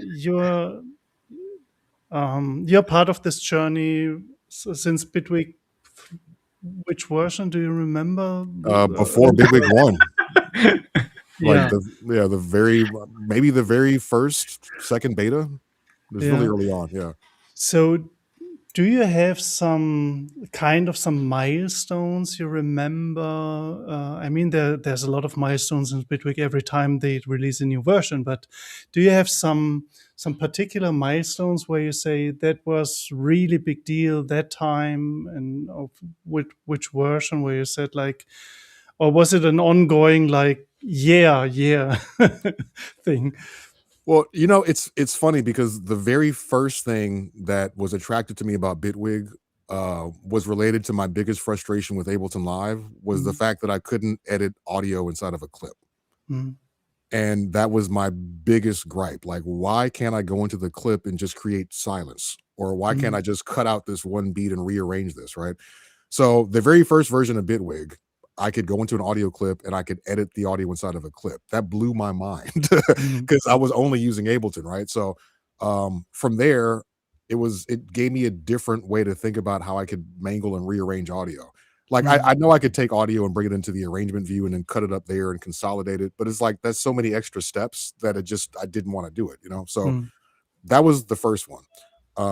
The next big one was it Bitwig 3 when the grid was finally revealed? 3.1, I think. Yeah, because there was talk about it, right? And I always knew, like, that's what they wanted to do, was be able to have, let people basically like peek behind the curtain, create their own devices, show how all the devices are built from the ground up, to basically work and function interchangeably, right? Once the grid was revealed, that was huge. That, because then it's like, okay, this is what they've been promising the whole time. They actually came through with the promise, and to have that sandbox where you don't even have to work in a DAW workflow was another big thing, because again, for me teaching Ableton for so long, I started to notice I just had like habits. I would just open it up and just habitually start doing stuff. And I kept running into these same sort of like, this sounds like what I just did because I'm just blindly doing the same stuff, So just having a different interface with different ways I could interact with it allowed me to be more free and get out of those habits, So the grid was huge because it's a totally different paradigm. It didn't look like anything I was playing with before. So I'm not going to accidentally do something I would have done blindly before, right? So that was huge. Recently, what's funny? This wasn't a big milestone for me when it got released. I've only really been like realizing how huge this is recently. Devices like harmonic split. And I guess the reason why is because now that I'm playing more with like the spectral character in the new sampler, thinking about like just splitting sounds based on spectral analysis is a lot more interesting. And harmonic split, like I would take, again, I play with a lot of samples, right? So being able to take a sample of like some melodic phrase recorded from some like, I don't know, French library music from the 70s, right? And then only listen to like every odd harmonic and like, that's crazy, right? Yeah. But it's musically sensible, it's cool. Like it sounds interesting, but you wouldn't be able to like really place where did that come from, No. So I didn't even start playing with that until recently. And now that I played with it more, I'm like, man, this is mind blowing because I don't have these tools anywhere else, So I mean, I could go on the modulation system, Yeah. the fact that you can modulate anything however you want, modulate other modulators, like how deep you can get with that. Project remotes and track remotes, that's another big one too, Yes. There's a lot. In fact, here's another one. Because I was doing a lot of live performance with Ableton Live, where basically the session view, I treated it like 4 virtual decks, right? Track 1 is like my CDJ or my DJ deck. I've got like 100 songs or beats or whatever there. But what was always a pain is that I would be controlling it with the launch pad. I had my own like MIDI custom script that I was using, so I wasn't using anything default. The most difficult thing was just to change the tempo. I just want to increment the tempo by 1 BPM when I press a button. And there's no way to do it. So what I'd have to do is what I have to do? I had to do something weird where I had to like do relative bends to offset I had to do something stupid to make it work, right? Okay. So in Bitwig, I could actually map 2 things to the same parameter. So I gotta have an up button and a down button mapped to the tempo, right? And that was huge. Like I can't do that in Ableton. You just can't do it, So just little stuff like that where it's like, okay, there's more freedom and flexibility. Creating your own shortcuts and being able to assign a shortcut to a MIDI controller so I can press a button to duplicate a clip, Like it was a lot of little things, honestly. But it all started with just realizing like, okay, this is not Ableton. And I can operate with this in a very different way without having a fundamentally different interface, at least initially. So, but yeah, I mean, I could go on. There's been a lot of stuff. So I think that this is an interesting topic with the little things, because I'm always a little bit obsessed with the little things Bitwig changes when a new version coming out, because that's exactly what you were talking about. Because you can get nearly everything this same function on every DAW, like if it's Ableton, Logic, or whatever, they are kind of having all the big features and all the stuff. But the little things, and I'm obsessed with workflow.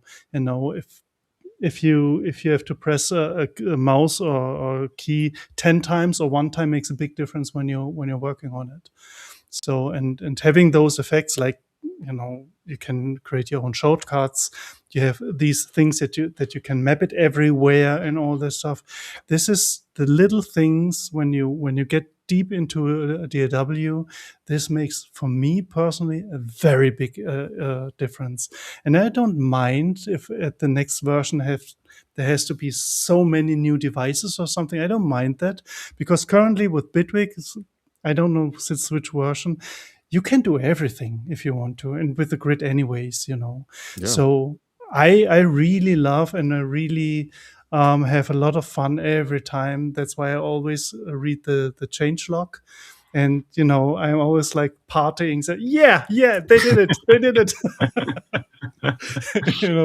And that's the most fun for me, because all the devices they do, they are great. The new sampler is great, really, absolutely. But then you find those little things in the changelog nobody's talking about, to be in YouTube terms.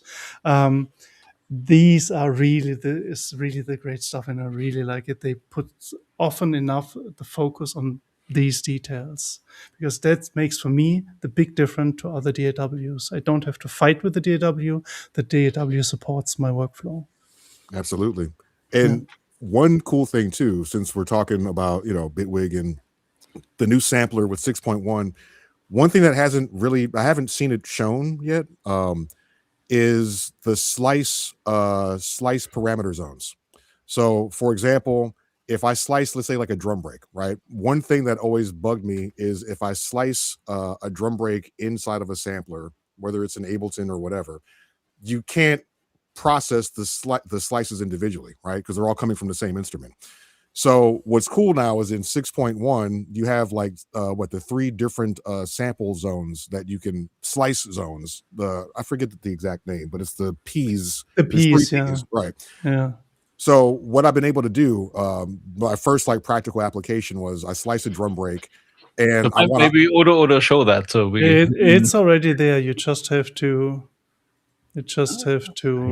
show it. There we go. Yes. These P's. Those, yeah, exactly. So that way, certain slices can be processed differently. So a really simple example: if I'm slicing a drum break, I want the hi-hat slice to be high passed, right? Especially if I've recorded it from a record. I don't want like the low record noise or whatever. So I can turn the filter on, and I'll leave it as a high pass filter, but just leave it fully open. And then I'll make it so that for the hi-hat, the cutoff is going to be higher, right? But only for the hi-hat. You can also do it as well too. So like, let's say if you want to make it so that maybe one of the slices is a lower pitch, right? Yeah. Or, there's a bunch of different stuff you can do, but in terms of just like filtering, that's a huge one for me. Oh, another one too. I think that I had, I sliced some percussion, and I wanted some of the percussion to be panned left and right, right? So Odo, can you put it a little bit up so we can see it fully? Okay. Like this? Like this. Perfect. Okay. Yeah, those the slice zones, that's huge. So maybe go slowly for someone who's not that quick and has 32 degrees here. These are the P's we're talking about. Yeah, okay. With this piece, you can modulate stuff, for example, the pitch. And then when you selected this P, you can just put the amount on the several slices you want. So okay, to repeat. So you first click one of the P's, and then you do the changes like you do normally, also with remote controls or modulators. You modulate the parameters you want to change. And if for example you do all this parameter, change the pitch, and then you go to the slices and dial in the amount you want to modulate that. See, another thing I totally missed because but there was a video from Bitwig, really especially about that. Yeah, about that one. Okay, I missed that. So that's a huge feature. That's why we have Thavius here telling us this again, because you missed it. That's why they paid in the last BiCoTa, I also learned something about the sampler. So it's This is really a really big thing. You're right. Yeah. No, it's huge. It's huge. It's just, again, it's something that I've never seen something like that in another sampler. ever, you know. And then you combine that with the modulation that you're able to do. It's amazing. It's easily my favorite instrument, like by far. And even something as simple as like because with all the cool features, one thing I've been using a lot, especially again with drums, in the repitch mode, changing to from clean to analog. Analog and digital. Yeah. So with analog, there's this really nice, like, you know, tape emulation, and it can go from making the audio, like as soon as you go from the regular mode to analog, it instantly sounds less fatter, kind of dirty, a bit more full. So for drums, especially if you're going for like a lo-fi kind of gritty sound, but don't want it to be like bit crushed or have it sound too digital, it's amazing, you know. So just from a sound design perspective, I could use a saturator, but the sampler has built-in saturation basically with the analog setting there, you know. So that's something I discovered. So this analog thing really sounds great. That was awesome. But today you get a free course from Thavius. Like, go on. Quick shot on the sampler. Right. Have you guys played with the Fragments mode much? Yeah, sure. Not much, but I did. Yeah. This is, for example, where I'm reminded a little bit of Ambient, because you know every little turn you do there can create a lot of different sounds and movements in there, and it's really amazing. It's really amazing. No, Fragments is it's in terms of like if you want to create, you know, grain clouds, right? Fragments is great for that. But it's also really cool because, and this is another thing that I don't really see in other places, the fact that you can set the grain size to a note value, right? So if you want to do something really interesting and kind of rhythmic, as opposed to creating a grain cloud, you could set the grain size to any sort of note interval, and the shape above the grain size is basically like the amplitude envelope of the grain, right? It's going to fade in and fade out, but you can adjust it so that it has a very quick attack, and then you can get kind of like these short, plucky, almost like raining grain textures. It's hard to describe, but you can do some really cool percussive stuff with Fragments, you know. Can we hear it, Odo? Pardon? Can we hear it? There's wait. It's I'm in slice mode. Maybe go in this. Maybe you need a longer sample or something. Yeah. Well, try this. Go to the grain envelope next to where it says repeats. So go up to the shape. Yeah, right there. And if you I guess if you click and hold and move it all the way to the left. Yeah, there you go. So that you have just so that it's a quick attack. You had it initially. Like this one. Yeah. And don't even worry about the pops, because it's only showing that exclamation point because it's saying it's going to pop. There you go.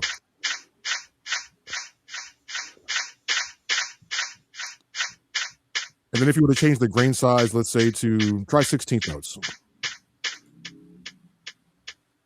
And the rate as well. There you go.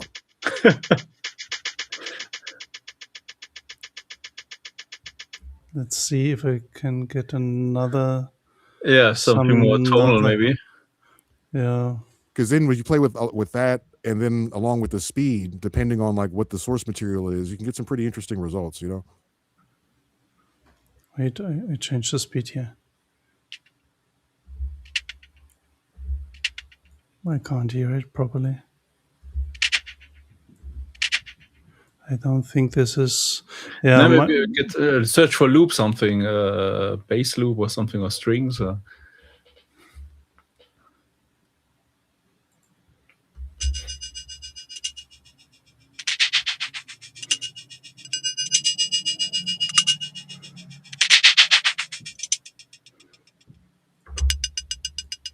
There you go. Turn down the volume a little bit, please. No, the other direction. Turn down? Down. Yeah. Okay, sorry. Now the thing is, once you start adding motion to this, then it gets pretty chaotic. Yeah, go ahead and crank the motion.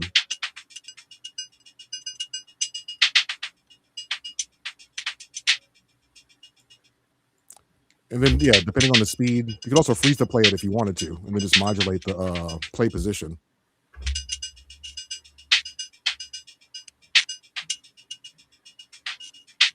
But yeah, if you just do that, you basically have random percussion, right? Set at whatever rate that you want, and it's totally dry, so you could affect that with delay. Just simple stuff, right? It's just a cool rhythmic texture. Nice.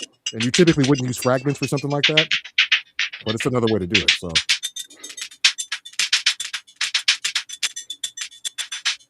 Oh, and I saw somebody say, "Can you resize the sampler so you have a bigger screen to work in?" Yeah, you can expand the sampler. How you mean? How you mean expand the sampler? Like, yeah, because someone's asking if you can make it bigger. So there's a button on the okay. Yeah, exactly. Then I have to put that back down. So this one, and I can make it like this. And for the person who asked, you can actually pop the sampler window out, so it's a separate window. Yeah, right there. Which is another cool thing with Bitwig. You can do that with quite a few devices. Now I can't see it in here anymore. So this.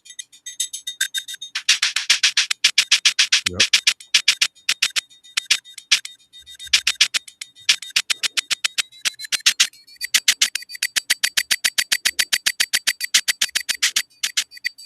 See, it's the kind of thing I would just spend like an hour just goofing around on. Yeah. and I would be so happy, you know. Put some delay on it. Yep. Song is ready. There you go. Yeah.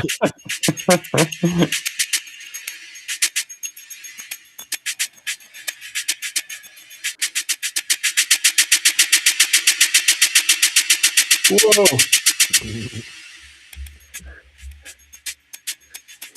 We're getting close. We're getting close. Yeah. That's the whole thing, though, is that like you don't have to do a lot. So this is the other thing, I guess, that's a good point to make. When using the sampler in Bitwig, what I find is that I'm using a lot less sounds in general because I can get the few sounds I'm using to do a lot more, you know?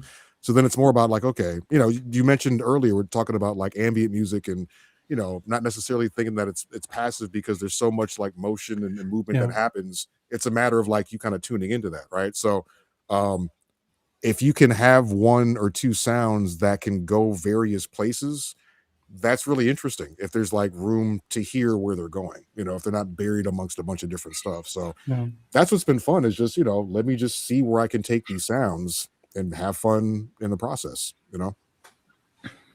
You can even do that with a completely normal synthesizer using the filter. I do that sometimes when I do regular streams, and sometimes, you know, I'm in the mood just taking the polysynth. This is the most, let's say, basic. It's not a basic synthesizer, but, you know, in kind of like other synthesizers. I just take that, use the filter, and then I play a chord. And on this chord, I just change filter settings and modulation settings, and just playing one chord over like 5 minutes.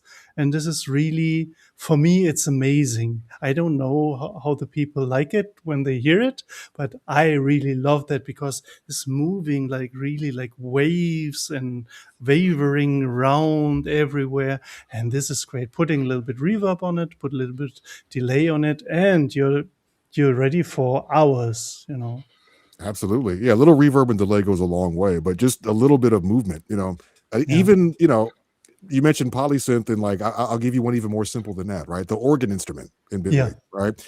And just being able to modulate the drawbars and just create like this nice kind of additive synthesis sort of movement. And it's, you know, it can be really beautiful. It can be very haunting, but it doesn't need to be complex, right? Yeah, and absolutely. That's what I'm appreciating more and more. You can have all these tools. That doesn't mean you have to make the most complicated music. Just make things that move in a satisfying way, you know? Absolutely, yeah. I brought in the organ. I brought in the organ if you want to. The organ. Yes. Wait. Yeah, the organ is awesome. Yeah, and yep, exactly. Get some nice modulation going like that, especially if it's like nice and just sort of slow. And, you know, since it's an organ and typically you might associate the sound of an organ with a church or like, a place of worship. You can create these very, yeah.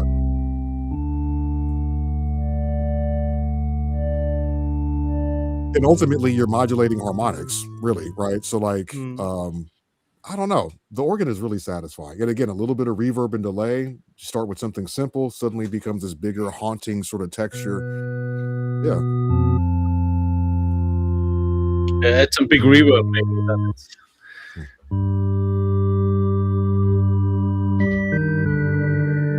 Yeah. Nice. And there's convolution reverbs in there too, so there's probably a reverb from an actual cathedral somewhere. This is the Delay Plus with space. Ah, nice. I really love that.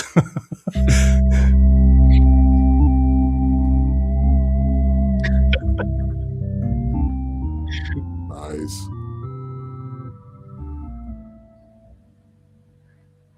Yeah, no, the organ is awesome.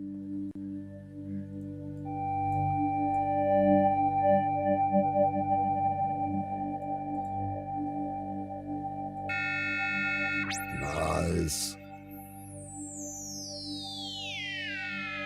Oh, that's cool.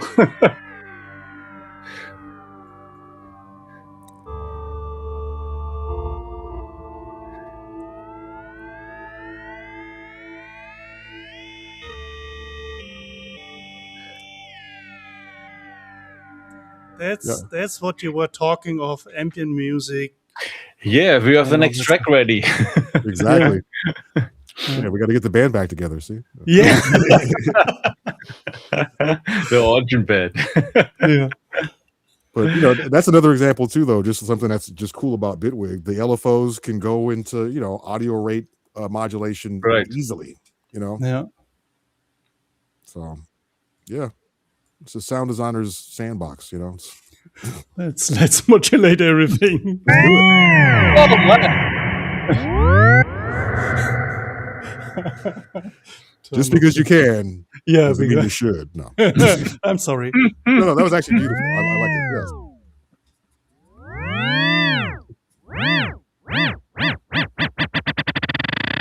Gotta get the car started. Yeah, that's so. What is that? Why does Bitwig not have weekly Q&A like Cubase does so many clues about? No, we all here doing a lot of tutorials offline and online to show people how things work. And there's Polarity too doing that, and there's Dash Glitch doing that. There are a lot of really good YouTubers doing that. So yeah, it's just a matter of just if you're interested, if you like Bitwig, if you're using it in cool ways, join the chorus. Help us tell more people about it. Absolutely. I believe I was the first person ever to create a Bitwig course for a music college. I had a Bitwig elective at Berkeley. The last one that I taught went really, really well. I've been doing the Bitwig certification events. Been trying to preach the good Bitwig gospel, but it's a matter of people need to see why they would want to use it, right? Like you can tell folks all day and you can spout off a feature list, but unless people see the one thing that's compelling to them that is a useful creative feature, then it's just another thing to learn, right? And the big thing that I've realized too, once you get to a certain point at being good at something or proficient, it's kind of painful to be bad at something again, right? And a lot of people don't want to work through the process of being like, I can already do this at a certain level in this other DAW. I don't want to have to relearn how to do it proficiently in a new thing, right? And that might influence your creative process because suddenly you're making a bunch of stuff that doesn't sound great because you don't know how to use the tool. If you can just deal with that and don't worry about, if you can get through the process of things sounding bad, knowing that you can eventually make them sound better, and that's part of the process, then it's more rewarding, right? It doesn't feel like you're failing. So I think one big thing that's preventing folks from getting into Bitwig, they just don't want to learn a whole new thing to find the one or two things that makes it worthwhile to them, So it's just more creative showcases, more people talking about it in cool ways, less tutorials and more here's a cool song and let me talk to you about this one thing I did that made the song cool, So I guess just more outlets. What you guys are doing is great. And I'm really happy to be here. And my big thing is I think the people at Bitwig are just good people. Like, I consider Placidus like an actual friend, the CEO of Bitwig. And I appreciate what they're doing. The whole sort of ethos behind how the project has evolved. They're doing it sustainably. They're doing it responsibly. Right. I've seen a lot of companies grow too quickly and then have to slash a bunch of staff. And it's like, so all that to say, I want them to succeed. Not because they're paying me, because they're not. I'm not employed by Bitwig at all. Like I just really like what they're doing. So, for those of you in the chat, if you showed up here, thank you, because clearly you care enough to be here. If you're using it, tell your friends. All we can do is let people know. And if they like it, they'll let some other folks know. So. Bitwig can never come to an iPad. I highly doubt it, but I will tell you this. I was with Bitwig when they created the touch interface because they did it to show, well, I don't know if they did it specifically for this.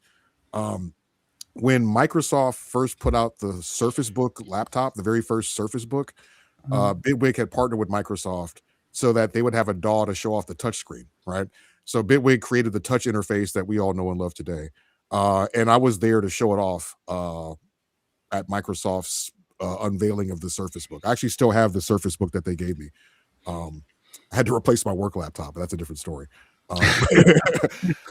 So would it ever come to an iPad? I highly doubt it. But if you have a Windows computer with a touch screen or a Linux computer with a touch screen, then you basically have a touch version of Bitwig.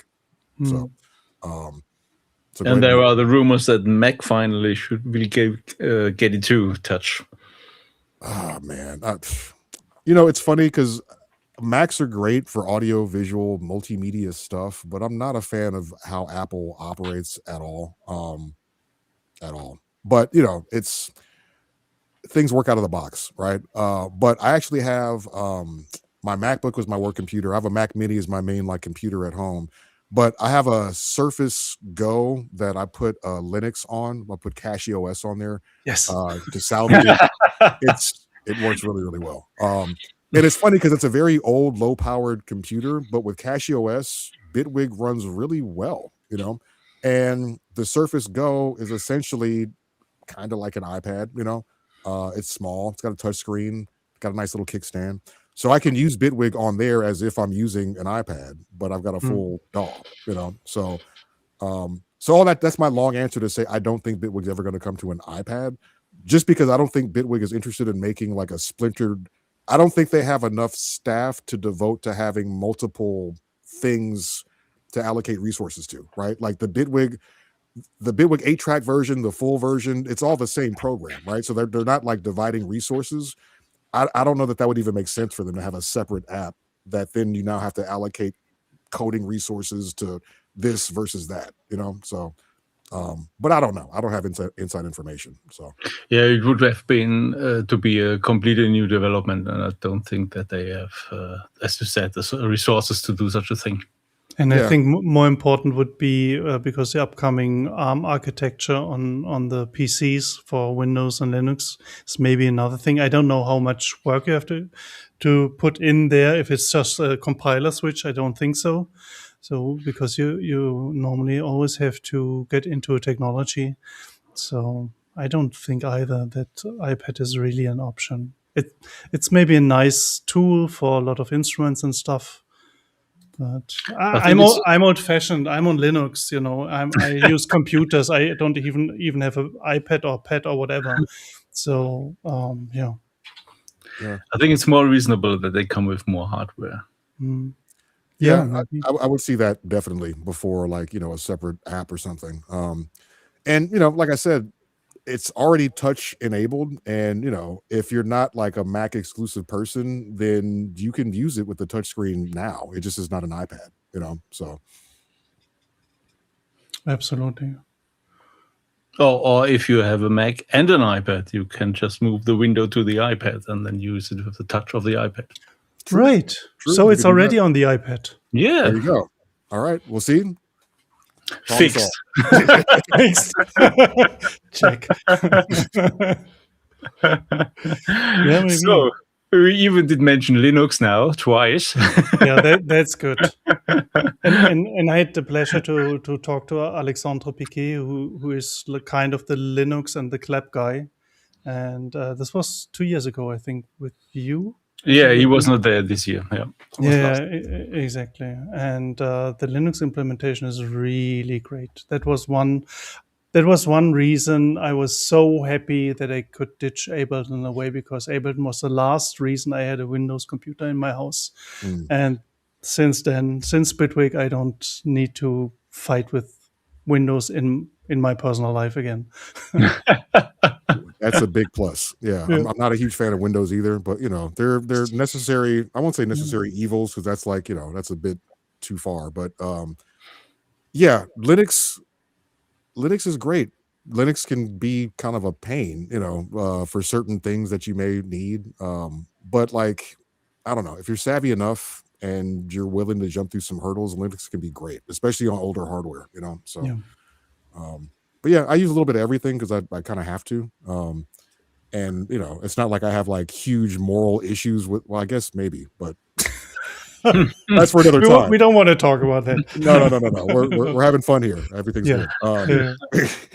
But yeah, I mean, it's just good to just have tools that you know how to use ultimately. So yeah, I've got OS X in the house. I've got Windows here. I got Linux, and I jump between them, just because I need to. So it's a tool, and that's how we use it. Yep, and Bitwig works on all of them. So there you go. Yes. So what's next? Let's talk about the future. Thavius, what will be next on your table? It's a good question.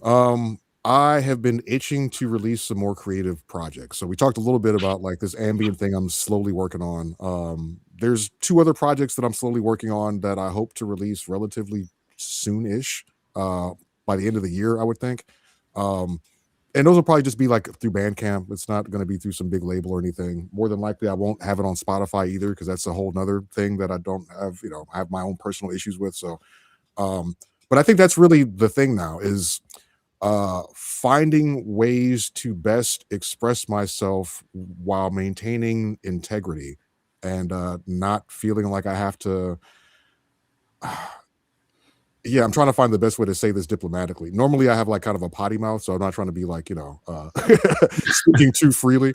But, just being able to operate in a way where I feel good about what my art is doing in the world, right? And part of that has to do with not feeling like I need to sell my art to pay rent and to eat.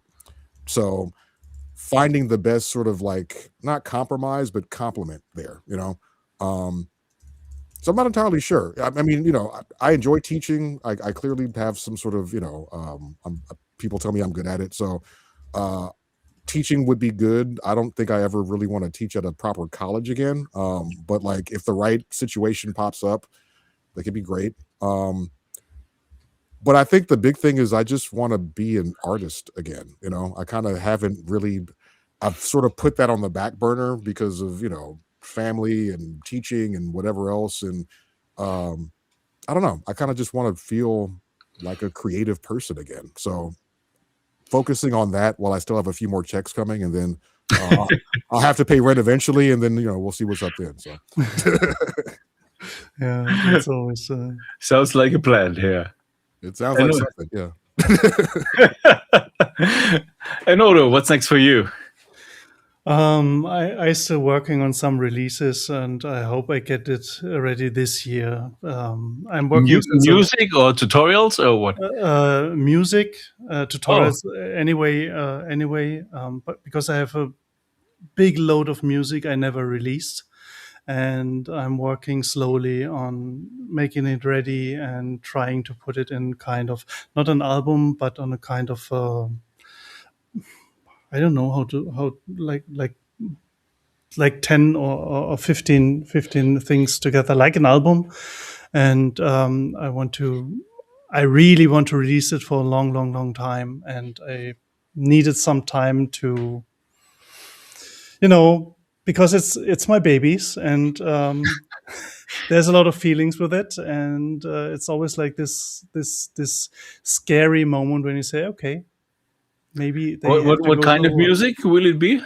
all kind of music. All kind of music. Yeah, because I'm doing lots of different kinds of music. I'm always have difficulties to know what it is. I try to make like electronic music stuff, but sometimes in between is something totally weird in between because I like it. So I do it. Country and Western. I'm not really sure. Maybe there is something I can't remember now. But if I'm in the mood to do something like that, I do like that, because you can always learn from other genres, even if they are maybe not so popular in your bubble. But this is music, and this is in a lot of sense like a craft that people have in this particular genre, and there's always something you can discover on that, even if you don't like it or if you don't do it or whatever. But everything is interesting. So I try to go to music in a curious way, not in a taste way. There's really little genres I don't like, and I really have body pain when I have to listen to that. But this is kind of my history. Why I know where this comes from. It's not the fault of the music. So that's why. And tutorials as well. I have too many topics on tutorials. And if someone doesn't know, Odo is doing a live stream every Thursday. It's mainly in German, but if you annoy him in English, he will answer in English as well. Sure. And he's always doing a full song. So I'm really looking forward to your release. It's always sad that it's gone after this show. Yeah, the last one was kind of Goa psytrance things, but this was more like I want to discover some sound design, how you do some stuff. And because I was struggling with that for a long time, and I figured something out, and I tried that, and it worked pretty well. And this will be in some tutorials as well. So, and there's a lot of like compressor stuff I want to talk about since a long time. So that's my plan. That's your plan. That's great. And yours, Jürgen?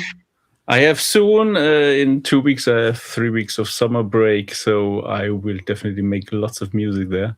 So we absolutely need to finish our border machine project. This is the one I'm doing with my Swiss friend, which is electronic music, but also my rock band, which also exists since 25 years plus something. We really want to finish a new album and then have to lay down the keyboards and synths. So that's lots of fun currently to do. That's awesome. Oh, nice. And what people might more be interested in, Convertive Mosso, the free and open source multi-sample converter. I got a crazy contribution guy. So big shout out to Douglas Carmichael. He contributed now 5 new formats. It's insane. And so, one of those formats is the Deluge. Multi-sample. Yeah. So you can read and also write Deluge format. Yeah, show it again. Yeah. we should get some money for that, I think. Yeah, right. Nice. Christmas is coming. I see. Yeah. It's worth it. It is. Yeah, so absolutely look forward to version 19, which will be insane update. And yeah, I always try to push it out, and then there's new stuff contributed. So. But I have it on the table for next week to have this going. Oh, nice.